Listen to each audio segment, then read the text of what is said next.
Yes. I just got my height from my mother's side. What was your mother like? My mother was a giant. What was your mother? Cameron, I'm not gonna talk to you. That's fine. My mother was a giant. There you go. My mother was a giant, my father was a halfling. That's not a door! And thus, I became this height. And thus, You have me. I am 6 foot tall. I want to know how that biologically worked. It balanced out. Well, the father was the halfling, so...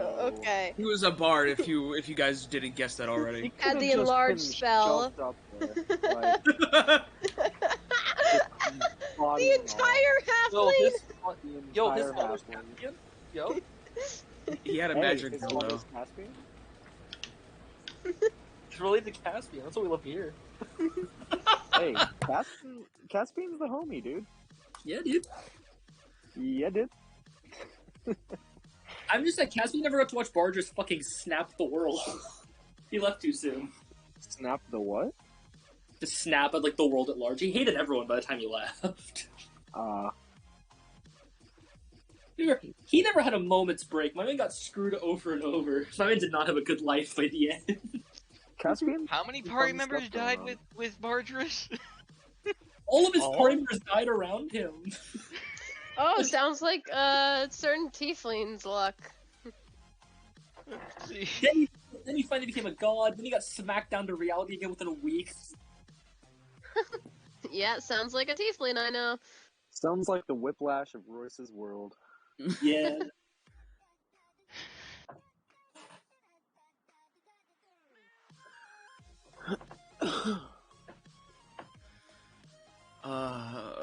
I'm so worried what's gonna happen in this session. God. Don't be. It's just we're gonna die. It's only death. Don't It's worry. maybe permanent. Hunter, I will crit confirm Ogum. I got this. Sounds great, my man. I mean, I have a out feeling of if you everyone in the actually did campaign, that, Royce would I think- kill you. I think Hawken and Terra are the two that have crit confirmed the most out of us, so you probably have a decent Yeah. shot. Unless Karma's gonna be like, no, bitch. Natural 1 2 times in a row, you dead. Or unless he's critting me. I was afraid that was gonna happen that one time. I'm waiting for someone to crit confirm themselves with advantage. The day that happens, we need to cry and give that character sheet a full-on funeral. I will pay for a plot in a graveyard. Everything is right. Everything's perfect. Somehow You they shoot. stop the battle. Just like let us bury our friend. You can kill us after. He I don't- needs to Looks at burial. Ogum, looks at the person that just stabbed themselves so hard with something, or if it's Temidar who just punched his own head off. He punched Ogum and deflected off Ogum and shattered his own skull. It's just No, give us a minute. I just see it now. Hawkins shoots somebody like from a stealth position. At the last second, they on-move a little bit, and it starts bouncing all around and hits Hawkins in his own head. That's just how it be. The ultimate. His crossbow string snaps as it's halfway through launching it. The bolt flips up and hits him in the face. Do you understand how crossbows work? Sometimes. No, he just.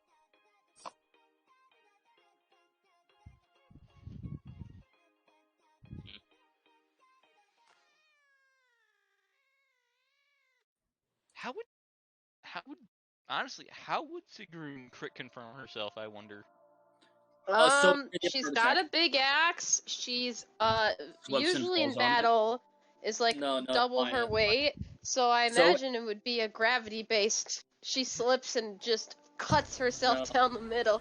You get so mad you have a heart attack. So pissed The that her adrenaline brain was too much. explodes. We're gonna chill until they're good. Oh god, Robert has a history of it, so don't jinx him. Please, not the ghost again. Not the ghost. Not the again. ghost man, again! that poor Please! Please! It was like 1 or 2 sessions. My man got absorbed. I think it was. What was this? It was session 2, wasn't it? I'm pretty sure. We literally got to like that one dungeon, got right in it. First combat session 2, yes. Yeah. Just gonna chill. Yeah, because we did one fight against like the Knolls. In- No, because it wasn't first combat, because I know No. when we first got We were in there, the there was underneath undead. Dragon's Gate fighting the undead. Then we got out and we're like in the mountains at that one dungeon, and When yeah, we were he at the died in Storm there. Empire because we were going to get a hammer. We were at a city, and then we went over, got in one fight. He had the first turn, went to shoot an arrow, and got sucked into a soulstone. Yep. Yep.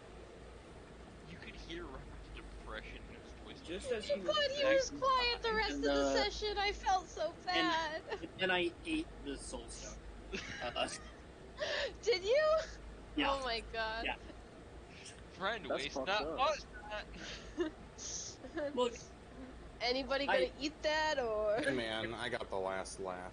Bastion is back better than. No, you see, Burn. Chaston. If we get a potion of true resurrection, we can resurrect him.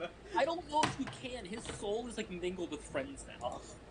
Could resurrect Yeah. Kilcius. I don't think. Can you resurrect someone their souls in a soulstone? I'm pretty sure it like negates. Well, it's not in a soulstone. It's part of friends. Part of friends' core now. Oh. The soul has to be willing and free to come back. Yeah, So I don't think it's Soulstone free. Can't. No. It's probably willing, but it's not free. It's not Which free. is It's also stuck in a what core. I would assume you guys be worried about Normek, depending on if his soul is actually free. Yes. That is the question of it, yeah.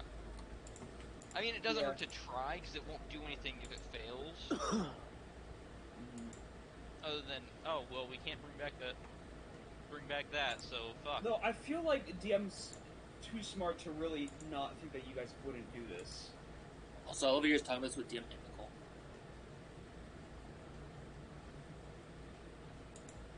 Quiet sounds. I mean, listen, Ghostman's gone. Ghost. Look, the day Sandman. friend dies. If friend dies, Ghostman, Ghost again. you Ghostman fucking gets back to died. the slime body. We'll remember Ghost. If friend does happen to die miraculously because you're just built to not die, Yes. definitely turn your core into a magic item. Look, my Sunday and Monday characters are just cockroaches. We don't want to die. Well, I thought Tara wanted to die. Tara She doesn't want to die wants in to combat. Again, she wants the curse god. It's die all day. Curse will leave. Terra just starts crumbling to dust. And that's good enough for Tara. It's At been least a this good isn't life. dying in battle.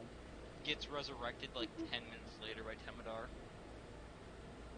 I will stab The you. curse leaves. Tara looks at us. And I don't feel good, Mr. Stark. Uses. I But don't wait, feel good none of this us fall. are named Stark. I don't feel good, Mr. Hawkins. Mr. Windsor, I don't want to go. Mr. Windsor, I definitely want to go. Don't revive me. Temidar hearing this. Don't getting let ready my for a son quick revive hotel me. already. Don't let my son. I'm finally moving on. Tell him he Temidar. can suck it. No, you aren't, bitch! You need to finish raising me! I already did. I You're need- you're an adult. Mommy, don't go. Starts crying. You old fucking mama's boy. I feel like if Temidar revived But Mom, you didn't teach me how to do taxes. What the fuck is a tax? And she vanished. Do I look like I know what a JPEG is? commit tax fraud. Look, you guys think a magic item thief does taxes? What's wrong with you? Temidar wasn't It doesn't mean she doesn't know what they are. She just chooses not to do them. She doesn't know how to do them. Where did you hide all your shit? God damn it. Even Tara doesn't know. It's been a long We time. need a list. We need conducive list, god damn it. If you're gonna leave us, we That's need to be well exactly armed that's afterwards. exactly what Duramar's having a problem with remembering. His mind, the memories were taken from him. Like his mind was hobbled. Hunter, Yeah, your books are in one of her stashes. Just don't know where it is. Yeah, I have to. I know where some of my knowledge is, though. Yeah, but none of those places are where I put my books.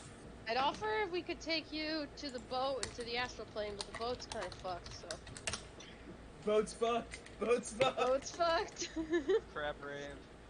Well, what we need is a Manny.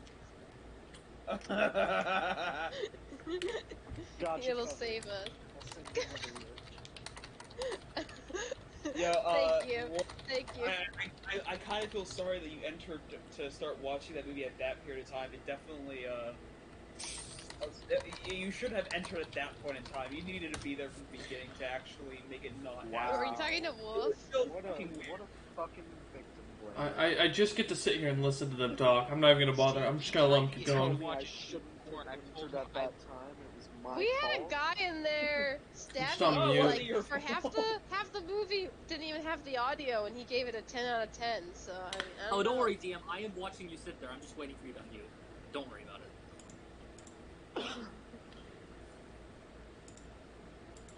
He's, Oh, I've been here since 3 o'clock. I was just letting you guys talk, so because it sounded like you had some stuff you wanted to get out. So I was giving you a minute. But we're just chatting. also, 100%, I know you weren't here the whole time, Justin, because I've been watching my chat. I've been looking who's joining. Remember, I can see names. No, yeah, I just figured I'd give you a minute. Alright. Plus, I figured if you wanted to talk for the next 2 hours, it just gave me the excuse to go sit in the other room with the air conditioning. Because currently my main room is 95 degrees. So, thank you, Cheston. Well, Remind me to disable that later. What does that even mean? What the fuck is sound alert? So sound alert is something you can add onto your streams for points for players to like get shit or use their points to do things. So yes, we are back. I was just gonna chill on mute though, but unfortunately it looks like my players have decided they want me actually to run a session. So unfortunately, I am here in the heat. Yeah, we're experiencing major heat wave here on the West Coast, and fuck all y'all from Florida. I get it. Y'all have humid. I understand. I know what humidity is now. I've come to the It's understanding. awful. Mm-hmm. And when you're fat, it's even worse. Oh yeah, So, dude, you have sweat and spots that you don't know you can sweat. yeah, I've got an 8,000 BTU unit. I can barely keep more than one room below 80 degrees right now with that thing. It's just, the humidity is just too much. But that's how things go. So, we are back. Last time we left off with the party, they got themselves into a little bit of a pickle. And by little, I mean, well, nuclear involvement. Whole cucumber. No, unfortunately, I don't have any fans. I'm literally just sitting in a room stifling with no window or airflow. Oh, dude, you gotta go buy a box fan. No, man, like I said, my AC is closed off in the other room. I'm full on right now, just dying. That's why I was more than willing to let you guys talk for as long as possible so I could sit there and cool off.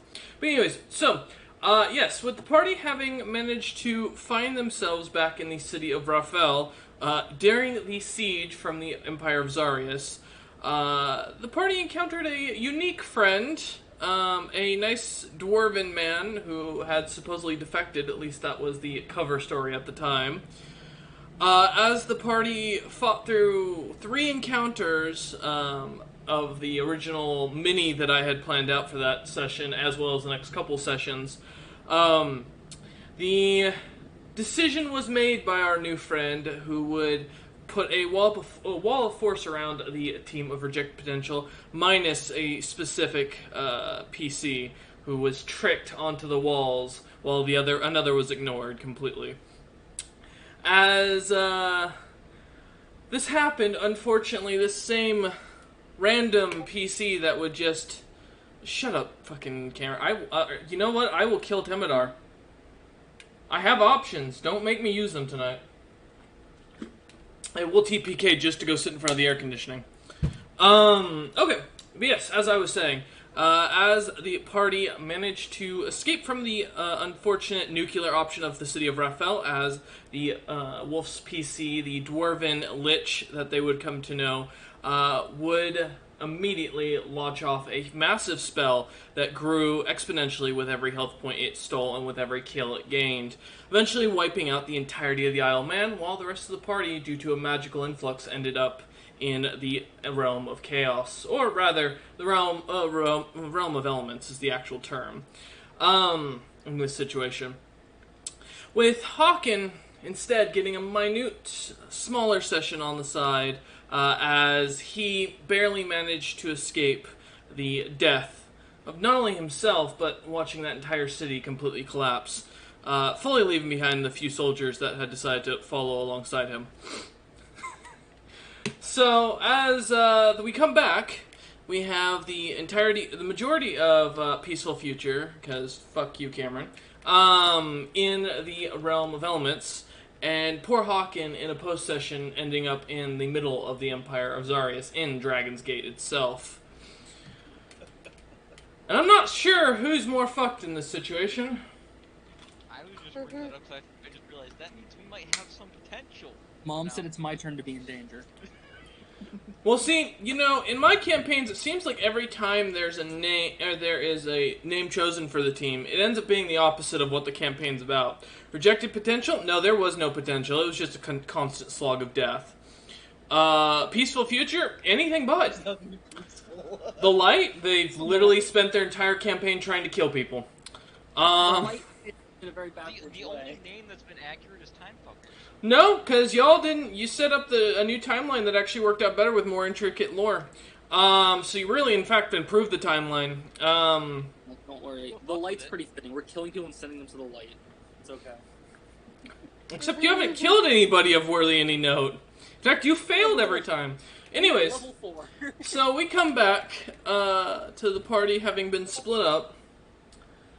Grim Legacy left a lasting legacy that wasn't necessarily grim because, specifically due to Zopip's development and understanding of many items, it has led to a lot of scientific improvements in many nations, including indoor plumbing, which Zopip led to the unfortunate existence of.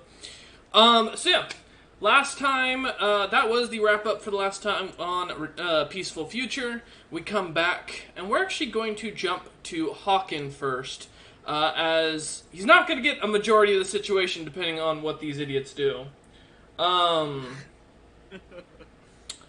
Give me one moment. I just got a PM from someone who wants to call me, and I'd rather not get called in the middle of it. Oh, by the way, DM, nice shirt. Thank you. Give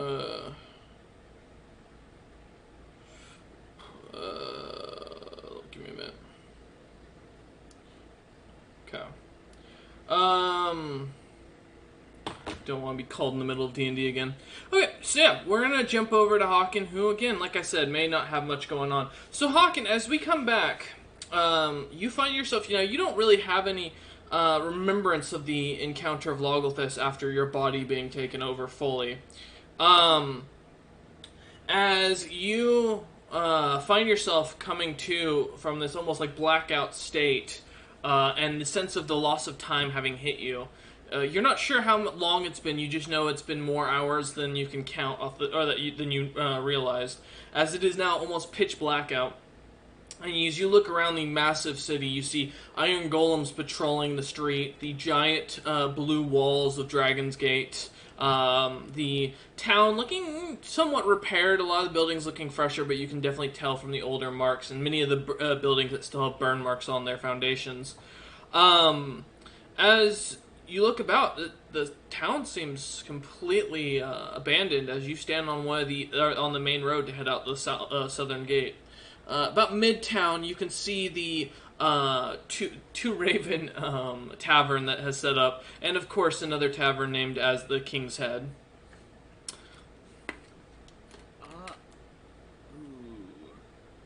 And many other buildings, of course. I was about... I don't know if I want to go into the King's Head.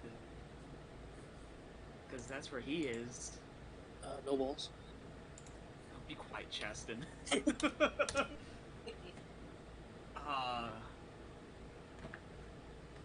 I'm gonna head into the... Alright, King's Head. That's probably the safest place for me, technically, I guess. It's better... Alright. Okay. Oops. Wait. There we go. Got my mic to work. Okay. Alright. Even my equipment, to be honest, just a side note, my OBS took 7 tries to get to work because my camera's overheating. So if my stream suddenly goes dead, that's why. Yeah, so as you turn to the right, looking on, now most of these roads being fully solid stone at this point, you can see the sidewalk, and as you walk up to the King's Head, it's a simple, normal wood building, very traditional looking saloon, styled, almost Western in its design, with a simple, upside down head of what looks to be some sort of humanoid, and a crown that seems to go right side up on top of its head. As you walk up to the door, you see as there's a young elven lad kind of standing there in what looks to be just normal gold-plated armor. It looks like it's more just gold on the outside. This is definitely battle armor, as you can see the dents in it. Clean shaven, you'd guess maybe in his teens, long flowing hair, and bright green eyes that just seem to give a slight glow to him, as he's kind of just standing there as the bouncer looking at you. Hello, sir. May I enter this establishment? He nods and opens the door. Thank you. As you walk in, you see the lavish tavern basically set up. A group of singers screaming about some sort of grand battle as two of them seem to be arguing with each other. A couple of guests here and there. Good try on the sound alert again. I don't know why it just popped up for some reason. But yeah, no, as you look around, you see these different guests all wearing strange masks that almost give off beast-like appearances.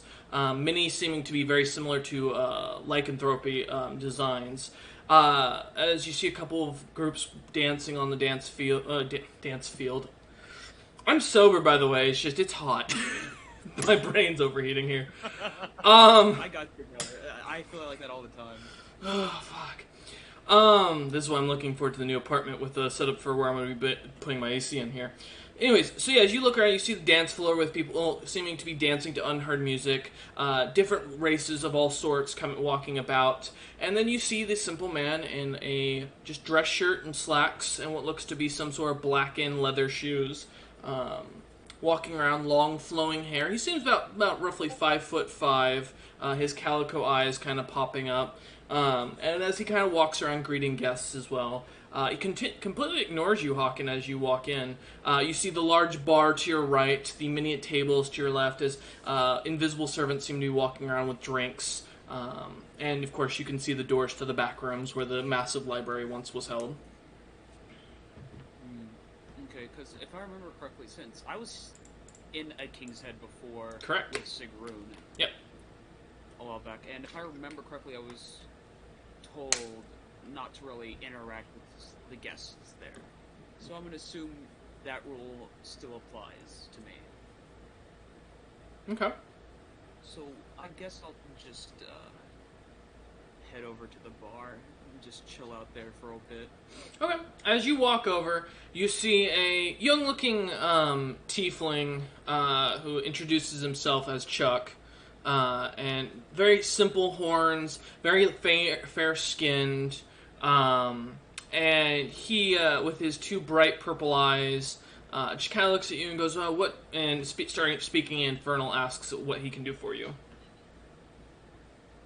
Assuming you speak Infernal. I look at him confused. He takes him in and goes, oh, Common, my apologies, how may I be of service today?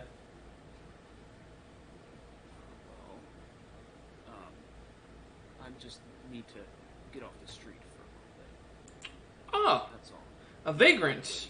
I will let the master know to have you escorted out momentarily. Would you like me to alert the guards as well?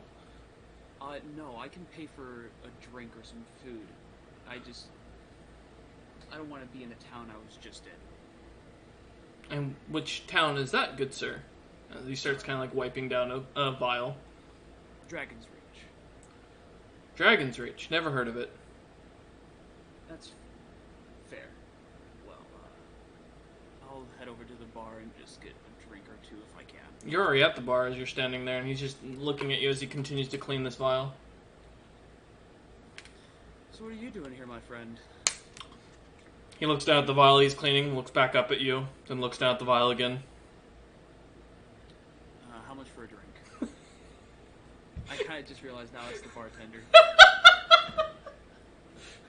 Listen, alright, you got no excuse. You got fucking central air conditioning, motherfucker. I have a fan over me, and my central air conditioner doesn't really like to go into my room. Thank you very much.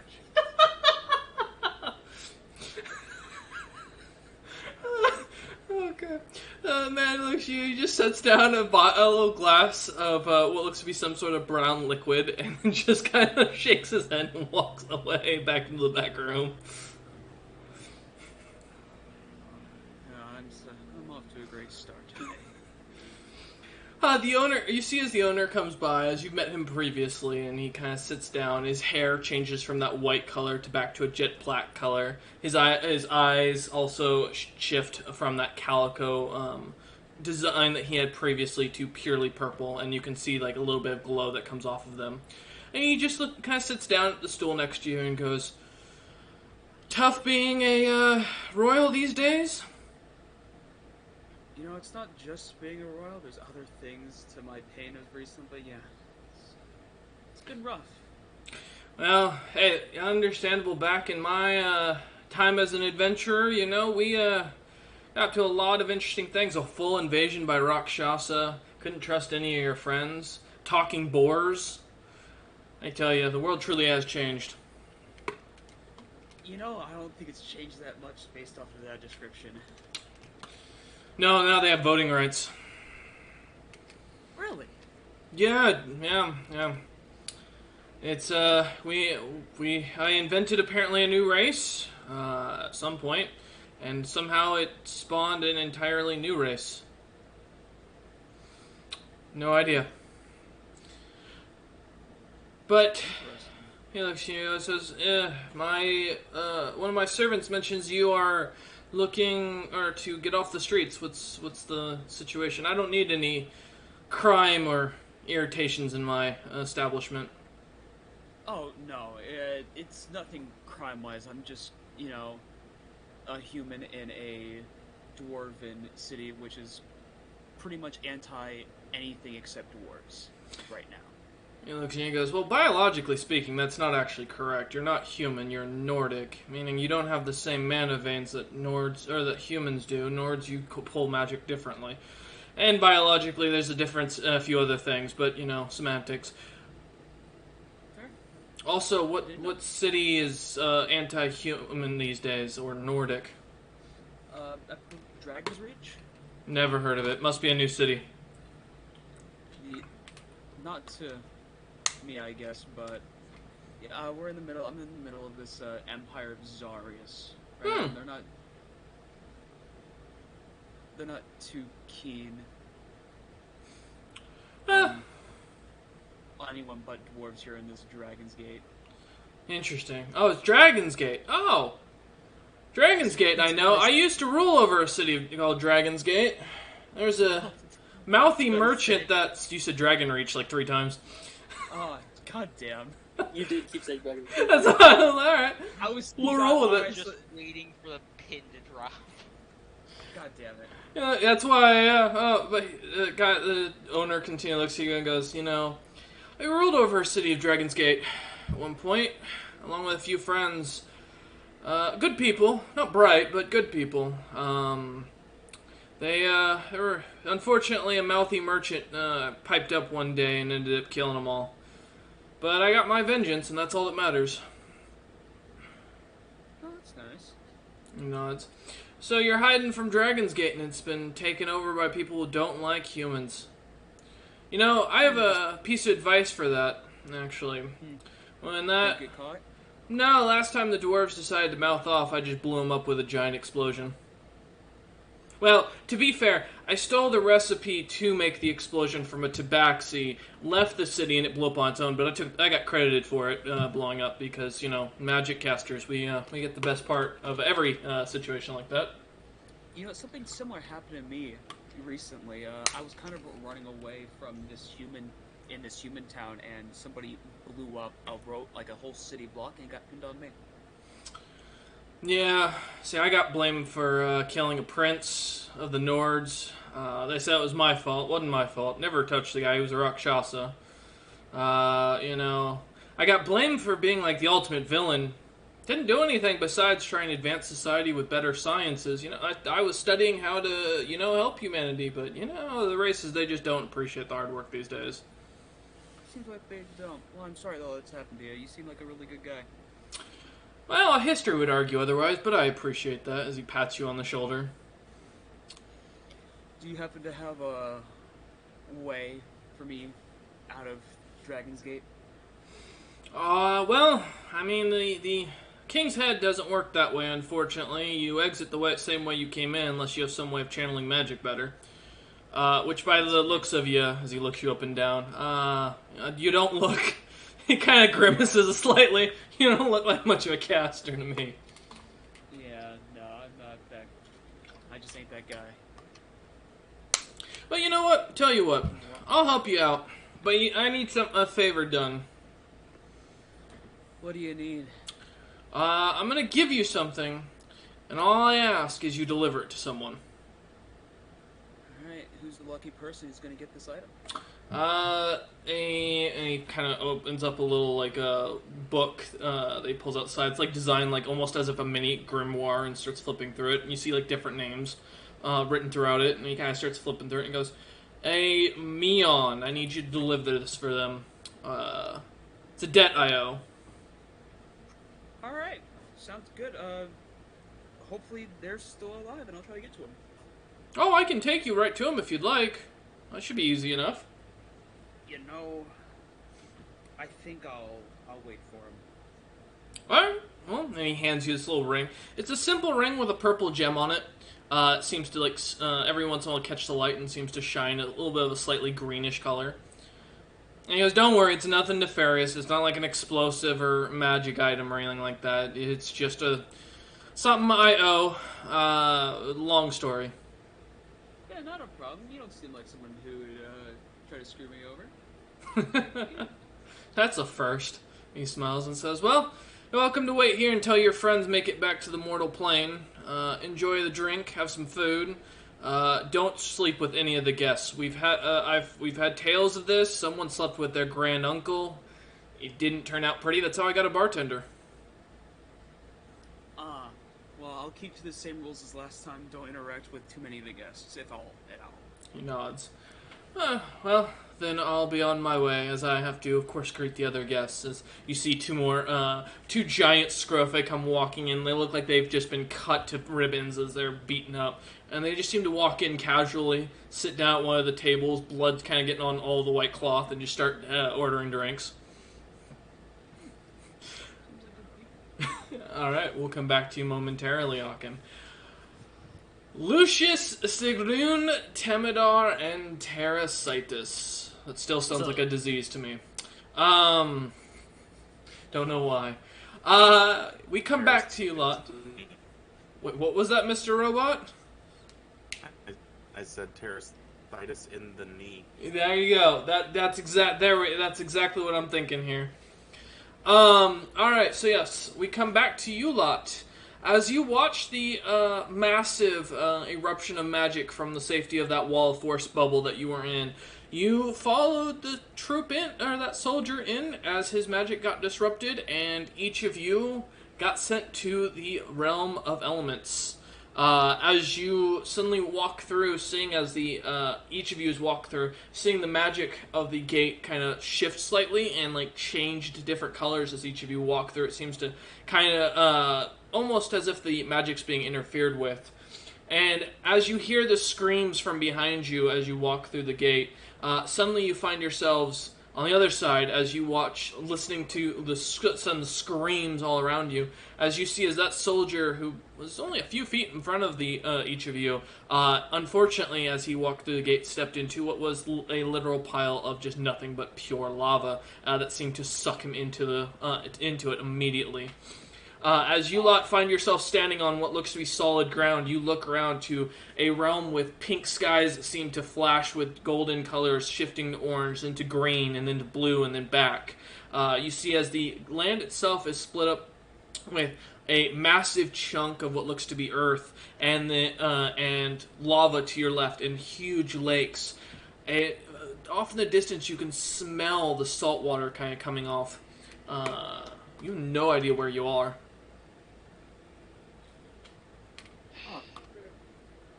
There is no wind, and it is absolutely dead silent beside the screaming of the man who you can hear melting in front of you.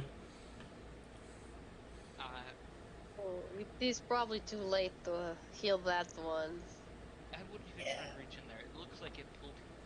So You watch as it sucks him further, and his head pops under the lava and disappears. The screaming goes dead silent, and the entirety of the realm seems quiet. no. After what we've just been through, I'm a little tired, a little upset 'cause I think my hometown is entirely gone now. Oh. Well, these things happen in war.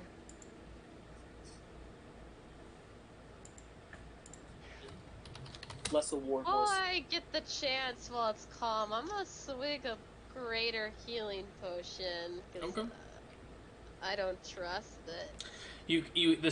Like the echo of Sigrun gulping down for this potion just echoes throughout the area. Timber's gonna take a minute and focus on looking around. Okay, give me To see if there's any safe path to get around here. a perception check. Such shit rolls. That Okay. is a 24.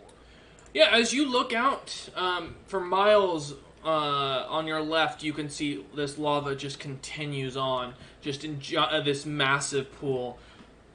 In front of you and to your right, for miles, you see nothing but just dirt, solid dirt, nothing else.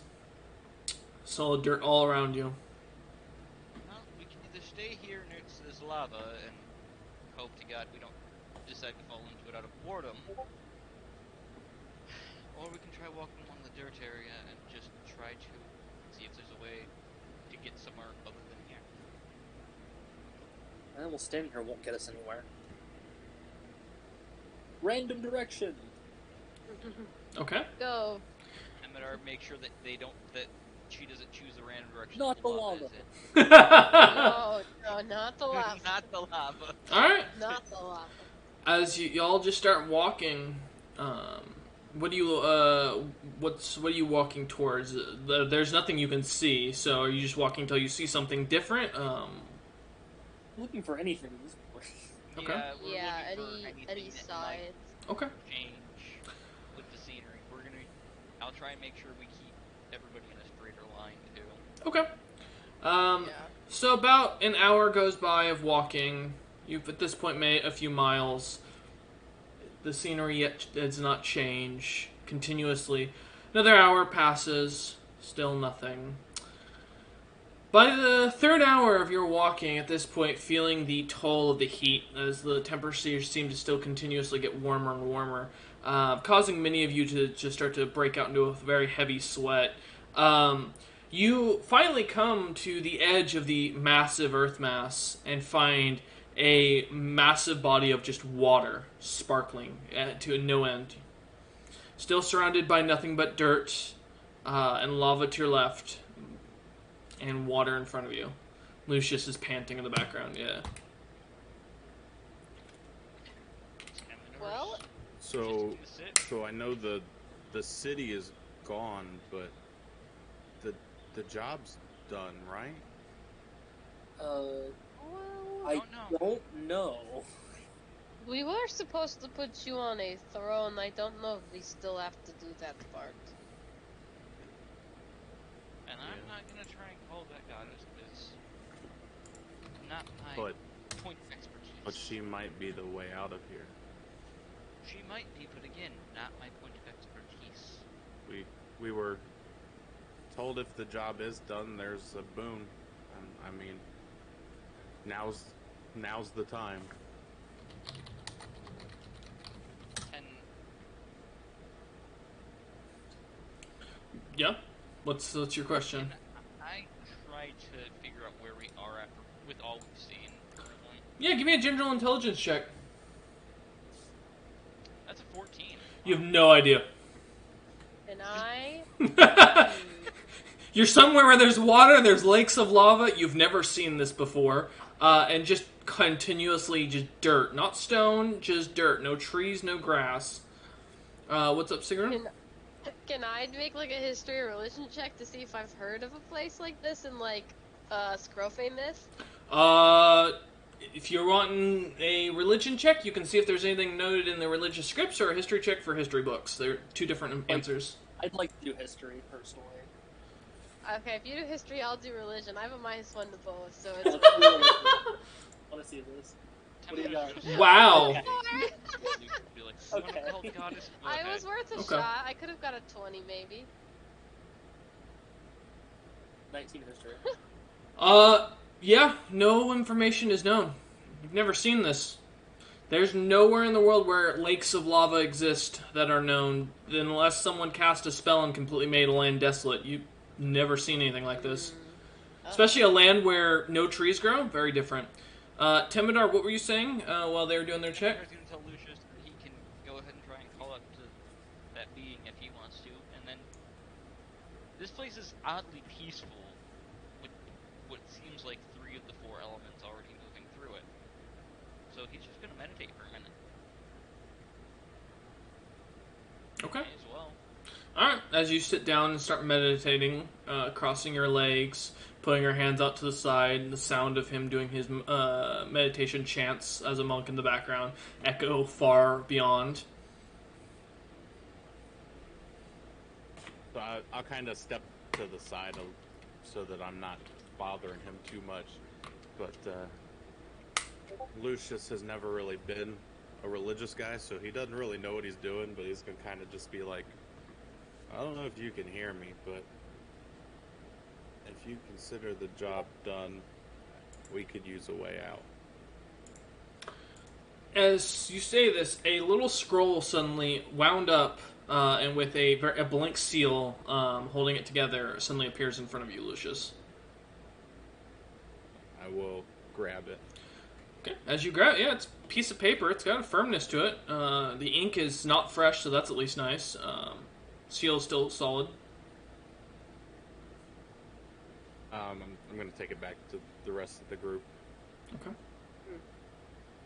You all look on as Lucius walks up with this little scroll with no seal. It's no marking on the seal, but just a wax seal holding it together. What do you have there, my friend? Well, I wandered off and tried to talk, and this came in pretty much out of thin air. You guys want to see what's inside? May as well. Yes. Someone else read though, please. I don't want to do that. I will open it. Okay. As you crack the seal, it opens up, and the ink seems to glow slightly. As you read it, it reads in common, out to lunch, be back in 5 minutes. Alright. Sure. Okay, all we have to do is wait With 5 minutes. meditation, Easy. having hear that, That's my hear god. that out loud. Hey, lunch Look- breaks are I important. look around, I'm like, anybody know how time works in this place? Nope. We don't even know where we are. I don't have a watch, so no. Hey, Temidar, instead of meditating, can we start copying those potions while we have like 5 minutes of downtime? You know what? That sounds like a great idea. I swap my vial out back to make sure I fill up one vial again with free healing potion, Okay. and swap my silver's vial out with my blood, so now it's back. Okay. What potion am I copying, Mother? I will hand him the potion I have. I need a few of these. Which is? The True Resurrection potion. Okay. Alright. I'm going to just take this time and read through the Grand Cleric's book. Well, if you have free time, I have a potion I could use for you to replicate as well. Well, it depends on how many vials we have. That is a question. Who has vials in their inventory? Well, I had the 10 I gave to him a bit ago, if you still have those free. I mean, you never used them. You Hmm. should. I have 3 vials if I dump the vials of randomness out, too. True. No, keep those. Those are plot essential. Well, while you think about this for a moment, Lucius, as you open the book, give me a d20 roll real quick. Alright. That's a 1. Okay, give me a minute.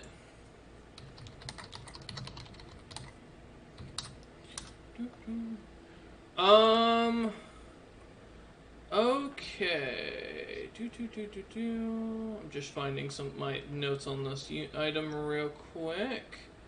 Okay. Do you happen to speak Celestial? No. So as you open this book, it does not seem to read, or it seems to have funky letters drawn on in like a very large and almost bright coloring. Different little markings are set aside. None of it makes sense. Interesting. Okay. I will put it away for now then. Okay. It does speak Celestial. All right, we'll come back to you lot in a moment. Hawken, we jump back over to you. Assuming you're still there. Yep. Okay. Yeah, as you begin drinking, you watch as a older-looking human walks in. Top of his head seems to be almost cleanly bald. Sides seem to kind of puffed out and a little gold crown. He's wearing normal plate and a little red, or a thinner red cape on his back as he kind of walks, or cloak rather, as he kind of walks in. And he looks over at you and immediately just glares at you. Is it him? You recognize this as King Naza. Oh boy. He kind of starts walking over, and you see the owner kind of walks up and kind of whispers something into his ear, and you see him get more red in the face, but then hands him his weapons, and then continues walking over to you. He sits down at the bar with the clattering of his metal as it kind of chinks against the bar, and orders what looks to be a very large glass of wine, and just kind of looks at you and goes, really didn't appreciate that. There are much easier ways to do it. I didn't have much of a choice, and I was told ASAP. It was do or die for me, sir. Being dead isn't really a great thing. Do you know where I ended up? Domain of Moors. Do you know fucking chaotic is down in there? I couldn't imagine, sir. Well, you couldn't. I ran into a bearded devil. You don't want to know the things he did to me. I am sorry, sir. No, you're not. Shut up. He just stares at the glass of wine. He turns out, looks over at you, takes a very deep swig, and goes, I would have done the same thing. He sets his glass down and glares at you. I'm more mad that I fell for my own gag.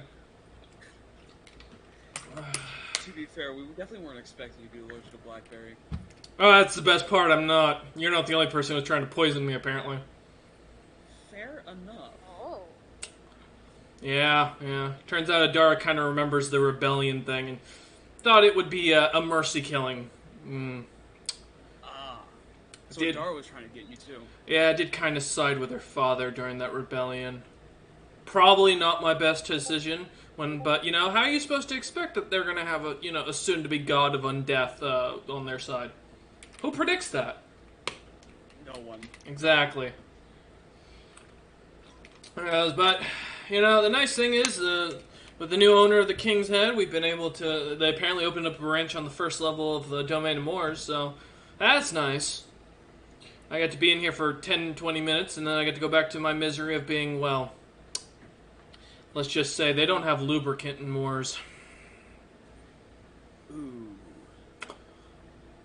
And he kind of downs the rest of the glass of wine, glares at you. Untapped market? I'm gonna give you some advice. You pissed off a really bad lich. Yeah, no, I know that. And your god's not gonna be around forever. He'll figure out a way to get around that situation. I have a feeling that's the case as well. Well, There's not much I can do about it. True. When you end up in the Domain of Moors, I'll save you one of the good pitchforks. I appreciate that, sir.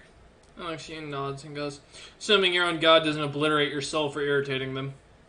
That's probably what's gonna happen. Yeah.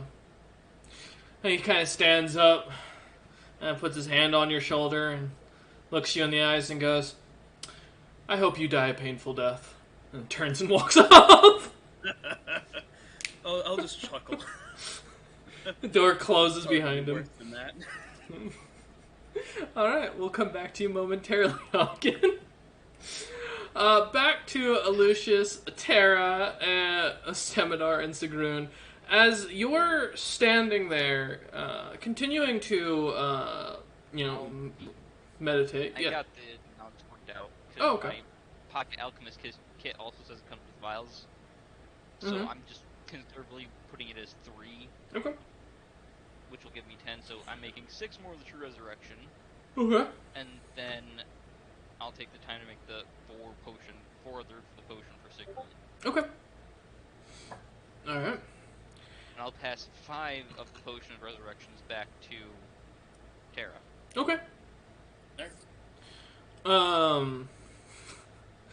Alright, so as you continue to sit there, yeah, nothing's going on. The potion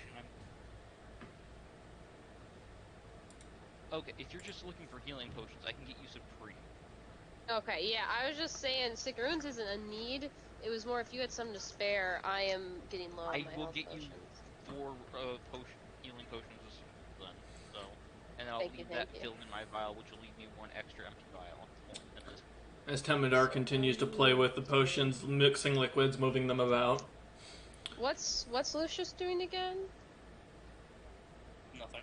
Lucius. He's waiting. He's on mute. Yeah, just kind of chilling. Just want to say, I do read Soul Stone. You really want it read.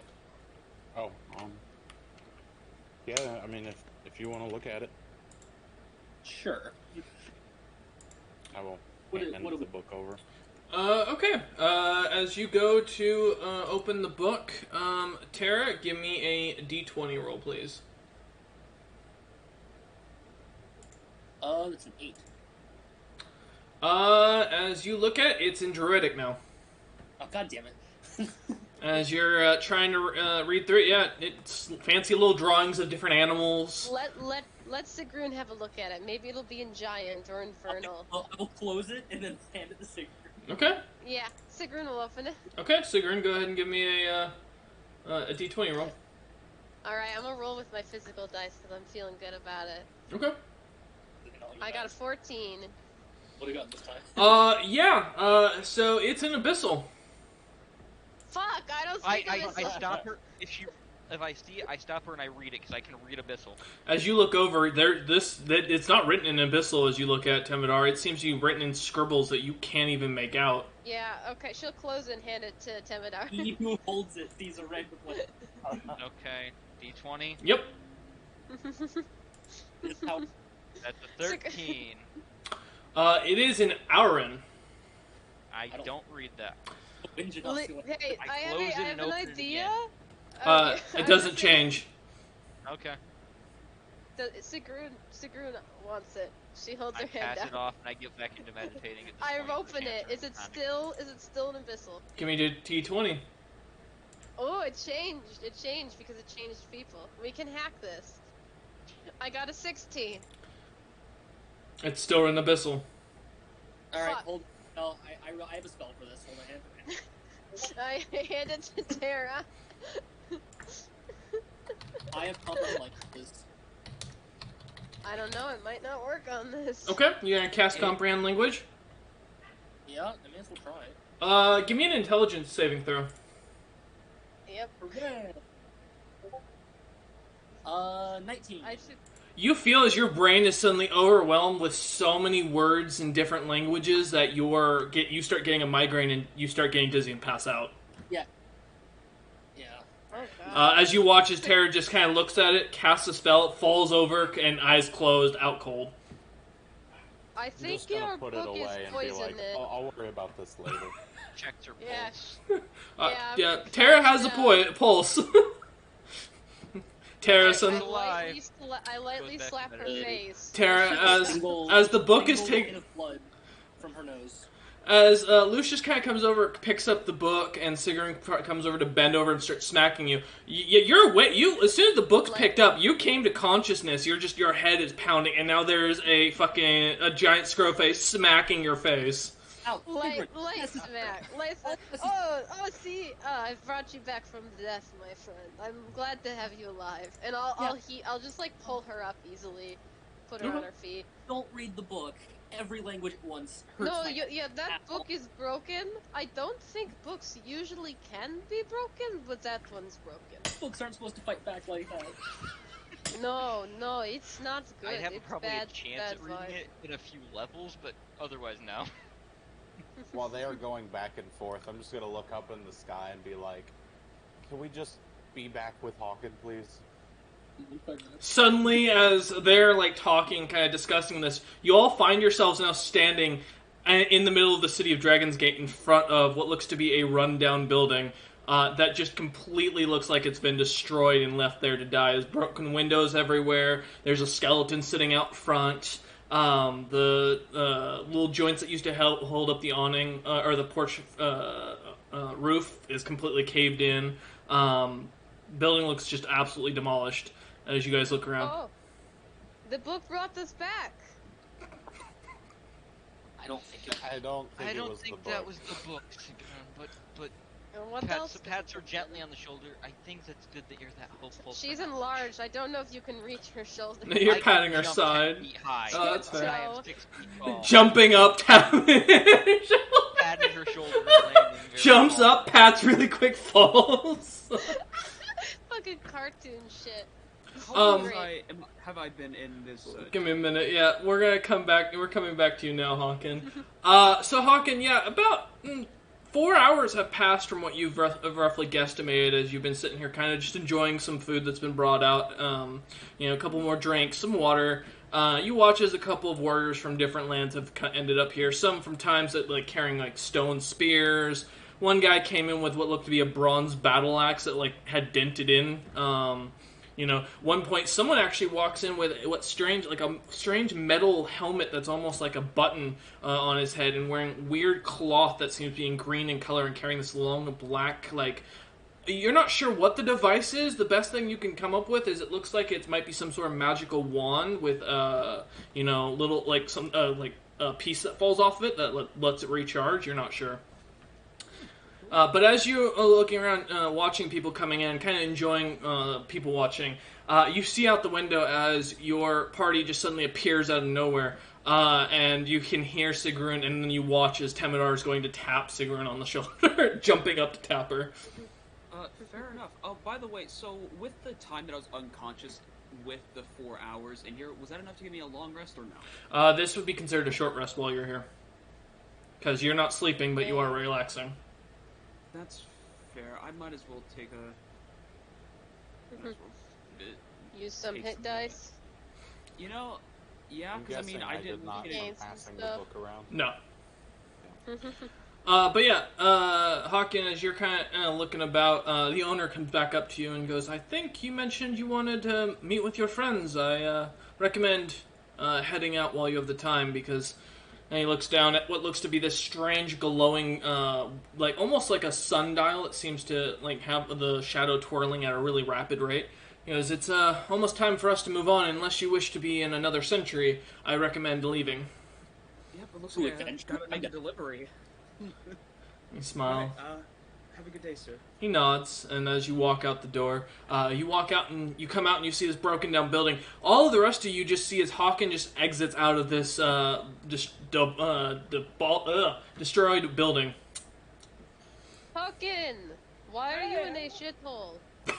Because I had to hide. You know where we're That at. is fair. I think no, I remember. you Oh didn't yeah, know. I got arrested here once. As you say this, you also notice now there are dwarves. Like, there is a full patrol of dwarves and iron golems there, and that's all just staring at you. You count probably 30 troops. I have a I gift for you, think Tara. it's Here you go. time to leave. What? How are we doing that? It's a ring, by someone who apparently owes you. Not my problem. Someone who I- owes.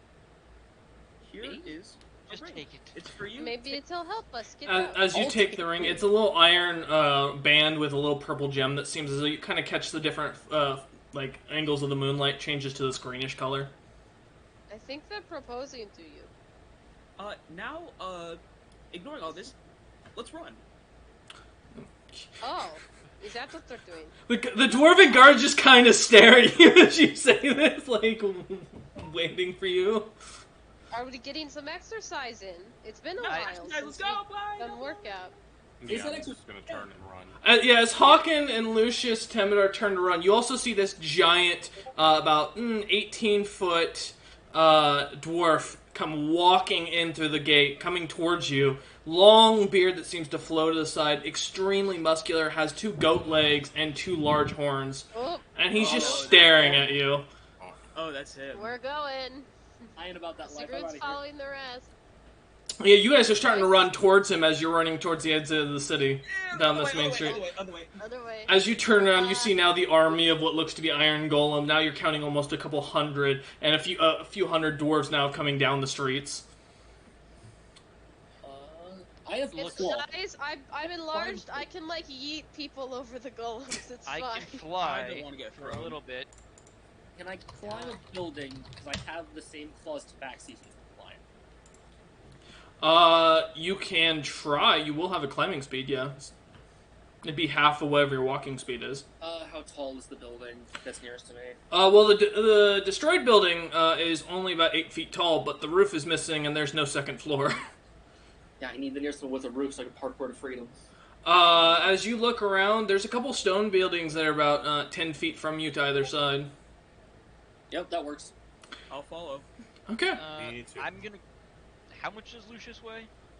I weigh 258, How much are you Perfect. carrying? and I am carrying it's like 93 and a half pounds. You're within my push dragger lift. Alright. I'm going to take. Well, you do know Lucius can climb, like, he does have a climbing speed. No, okay, well then Yeah. screw this. I'm going to take off. Yeah, he's just got, he's gonna have half his speed because of his lycanthropy, so he can technically climb buildings the same. Well, then I'm gonna have a bit of fun. I'm going to use action to dash. I'll also be using key point to bonus action dash, Okay. putting me up to that's 220 and 40 for my agile, and then I'll be having a 440 flying speed for the next 2 seconds. Okay, so as you all watch, Fuck out. as you all start running over towards the building and start, with Terra climbing up as fast, Lucius right behind him, Hawking following up, and then Sigrun in the back, you all watch as Temidar claws his way up as fast as possible, outpacing all of you, and My immediately wings turning are out. I'm turning on his wings, he flies off, leaving you all in the dust. And as he gets Damn. way past over the walls and is now outside the city, gone, Temidar, last thing you see is you watch as a bright light suddenly just flashes behind you, and your party's gone. Like mother, like son. I don't want to hear anything from you about me deserting the party, Cameron. We're gonna Oh, come back to you in gotcha. a moment, Temidar. Terra, Uh, Sigrun, Lucius, and Hawken. Question. Yes. Question. How tall is this building everyone's climbing onto? Like, About it? roughly 20 feet tall. Okay. I don't think my jump's gonna be that tall. No, you would even be able to enlarged, climb, though. So. Yeah, I was gonna say if I could make a Yes. climb with my, because I am enlarged with my extra strength. and Yeah, stuff, it'd just, be like, basically the same. Yeah, you're good. athletics check, I assume. Yeah. Sure. All right. And then if I believe the ring would give me advantage on this, yes. Please don't give me 2 1s, so I fall and get caught, please. That's a 15. Ooh, that was a 18 Okay. plus 12, so that's a 30 athletics. Okay, to yeah. try. So as all of you start climbing up, you watch as from behind Sigrun manages to catch up, forcing their hooved nails in, piercing into the building. You can hear the brick shattering and the building shaking slightly. As you all end up on the roof, a sudden light appears in front of you for a moment, and then you all just suddenly find yourself standing in front of this white room with golden pillars, marble flooring, very sleek, very brightly, and very gaudy gold everywhere. As you all look around, and you find yourself standing in what you realize is an office, as there's a slight desk, and just Zarius kind of sitting there with his little monocle in as he's reading a report, and he looks up and goes, "How?" He starts laughing as he looks I up don't at you know, all. man. Is it I don't know, man. the Zarius, the Yeah. one and only? The very short, scrawny Durgar with his little goatee, short cropped hair, and his fancy screen suit. Sigurd's gonna go over to hug him. He immediately gets up, returns a hug, and looks over at the rest of you and goes, "Aren't you missing a cat? Did he die?" No, he abandoned us.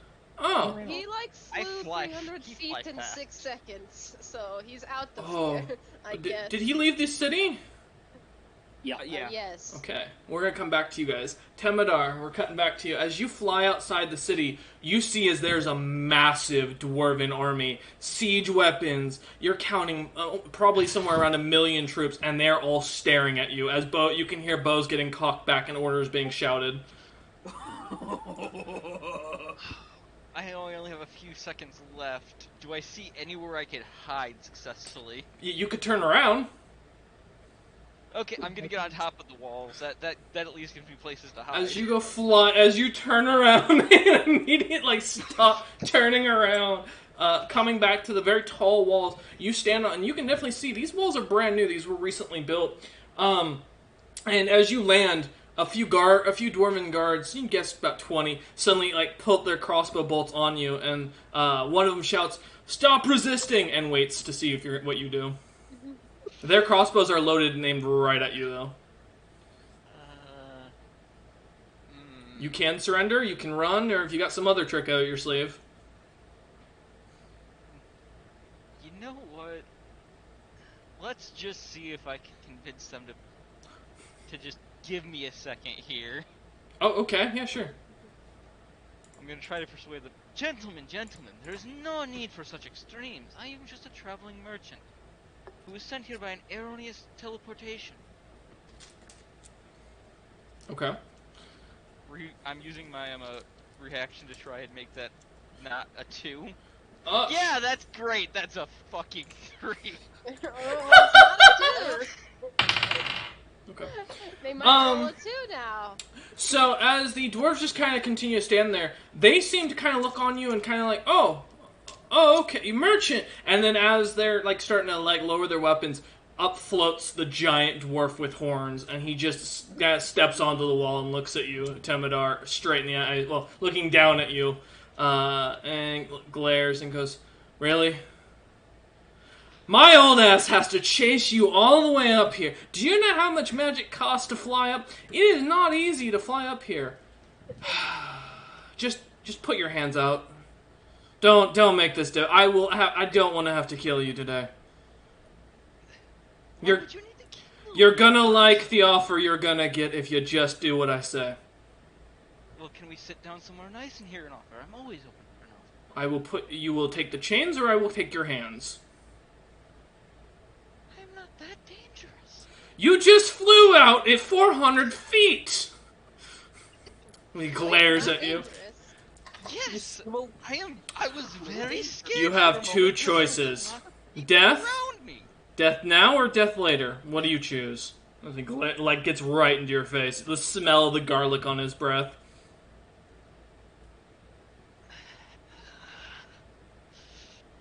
Can I try to persuade him that I'll go without the cuffs? Oh yeah, give me what are you gonna say? Give me a persuasion check for it. I'll go just no cuffs, please. Okay. I've already lost my tail recently. Don't really feel like being in chains. Okay, go ahead and roll. 13. If that doesn't, That doesn't. then You I can. will try one more time with my reaction, Draconic Presence. Okay. 14. Well, I got a 27. Yeah, no. For his insight check. If he says no, then I'm offering up my wrists to go. He looks at you and goes, he clamps down these two shackles onto you and goes, "Good, and no more wings." I can't remember a good bit anyways. I'm a little out of breath. And kind of picks you up and starts floating down with some sort of strange spell and goes, "You know, the older I get, the worse you shits get. Every adventurer wants to be some king or some ruler." As he starts walking, he just starts lecturing you. I don't want to be any form of ruler, honestly. Merchant! Oh, good, that's even better. Y'all turn out the worst because you end up in the worst situations and you make do with it. And he continues to drag you. Yeah, kinda get that. Looks back at where my tail used to be. Oh, There. He snaps his fingers, and you've got a little, like, iron tail that suddenly appears. It seems to flex as you move it.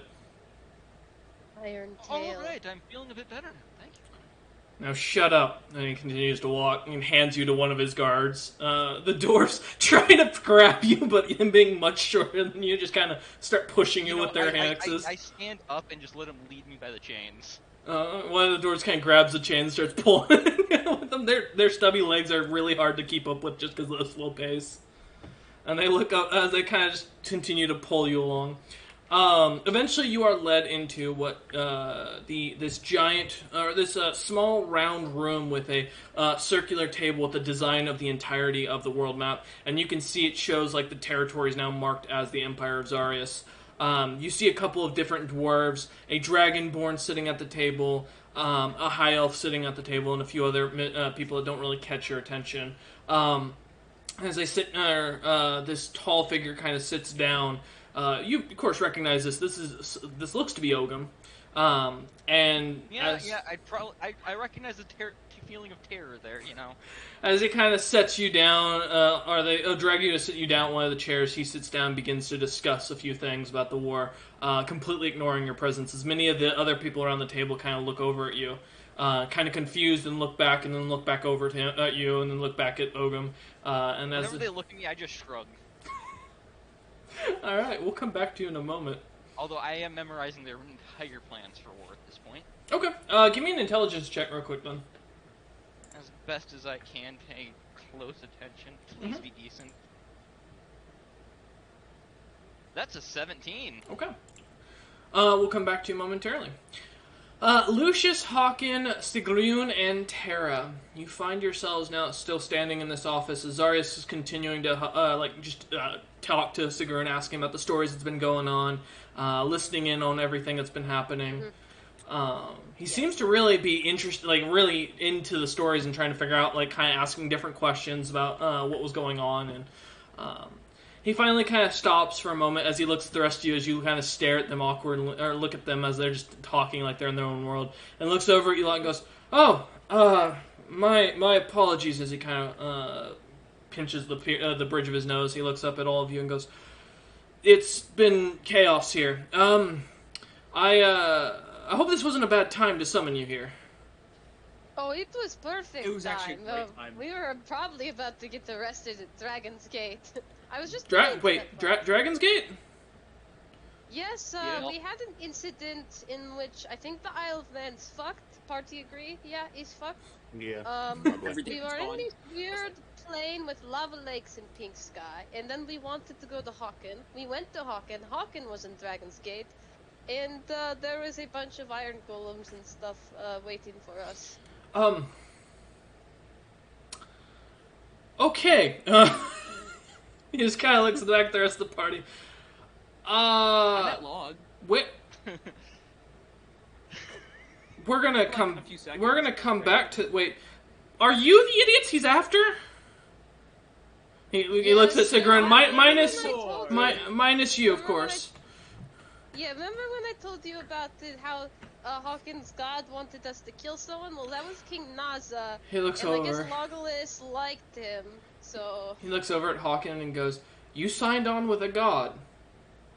In this trying times, we've lost how many gods? How many of them have caused the entire world to go into utter chaos?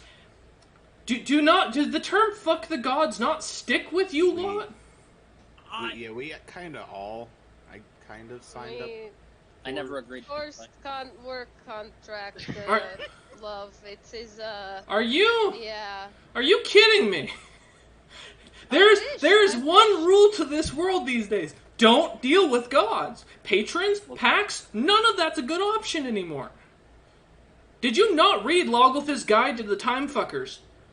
Him and Logger co-authored the book. The title is literally "Fuck the Gods." Can I identify that ring, by the way? Sigrun pats his back. He just looks at you all and goes, "I can't." I traveled alongside, and I'll get to you in a second, Tara. I have traveled with Zilpip, the smallest dragon. I saw the siege of Dragon's Gate. Hell, I fought the group known as Rejected Potential. I have never in my days, seen people who so blatantly chase just death. Honestly, I'm impressed.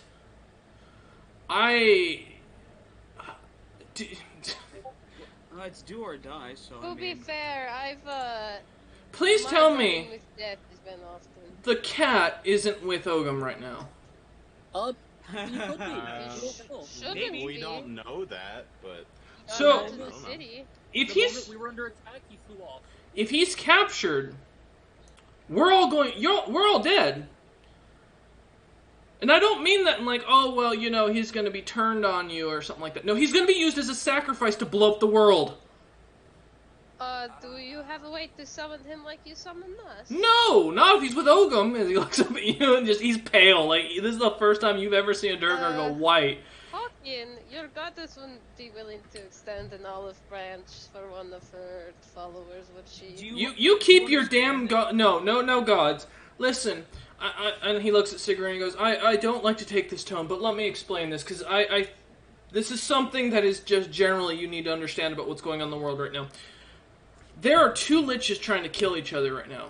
Two of the most powerful undead beings we've ever had exist. An entire continent was wiped out a week ago. A new continent has now been wiped out, along with anything in their surrounding seas. He looks at you a lot and goes, Ogum is trying to restore the world to the primordials. The gods are trying to blow up the world in their own way, so that way they can take credit for this entire experiment to be the new leader of the Beyond, because apparently that's something they want to do. Zilpip has become an undead monster of a lich that is probably one of the most dangerous beings I've seen besides Logolthus that's an immortal being still. There's a giant mana battery that's about to be imploded on the island of the Rakshasa that's being used to core to the center of the world. And in the north, they're coring now to the center of the world. Whatever you've done, you have set off a chain reaction to death in every way. I don't know what y'all are going to do to fix this, but... Why would I do that? He looks over at Tara and goes, don't even get me started on your ass. I know everything about you that needs to be known, including where your stash is. Hey, don't touch that.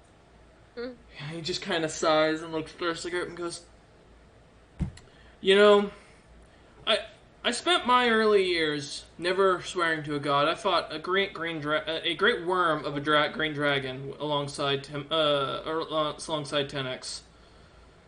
I've served and worked alongside some of the greatest powers known to this world, and I've never found such incompetence amongst a group. He looks at you lot and goes, I'm going to give you one chance here to fix this, because you all need something here to go forward. Save your friend, or your compatriot, or just Temidar, I don't care what you call him, before he's turned into a blood ritual to activate the Dragon's Forge. And honestly, beyond that, stop killing people that are important. You do really... I assume y'all are responsible for King Naz's death, right? That, yes. Yeah, he was setting up the only coalition that was prepared to start the Empire of Zaris. In fact, he actually had an army big enough to wipe out the majority of the Empire of Zaris and had a full plan. He's dead now. He had the alliance of the Fire Giants who had started crafting up items of great magical power to assist with their greatest champions to put down Ogum for at the final end. And the king's prince is dead somehow. And now he no longer wants to honor that alliance. Well, now he's dead. He got wiped out alongside everyone else. It's strange that Lich decided to To be wipe out fair- the entire island. Oh, that lich was serving Logolthus, that's why. To be fair, the people who was originally one of us is now all of us. So we're being assigned to kills by the goddess. Do you think she's targeting Yes. these people for a specific reason? Well, given the fact that I already know that he serves the god of Cataclysm, and given the name Cataclysm, I'm guessing this god is kind of peeved that someone else is trying to blow up the world.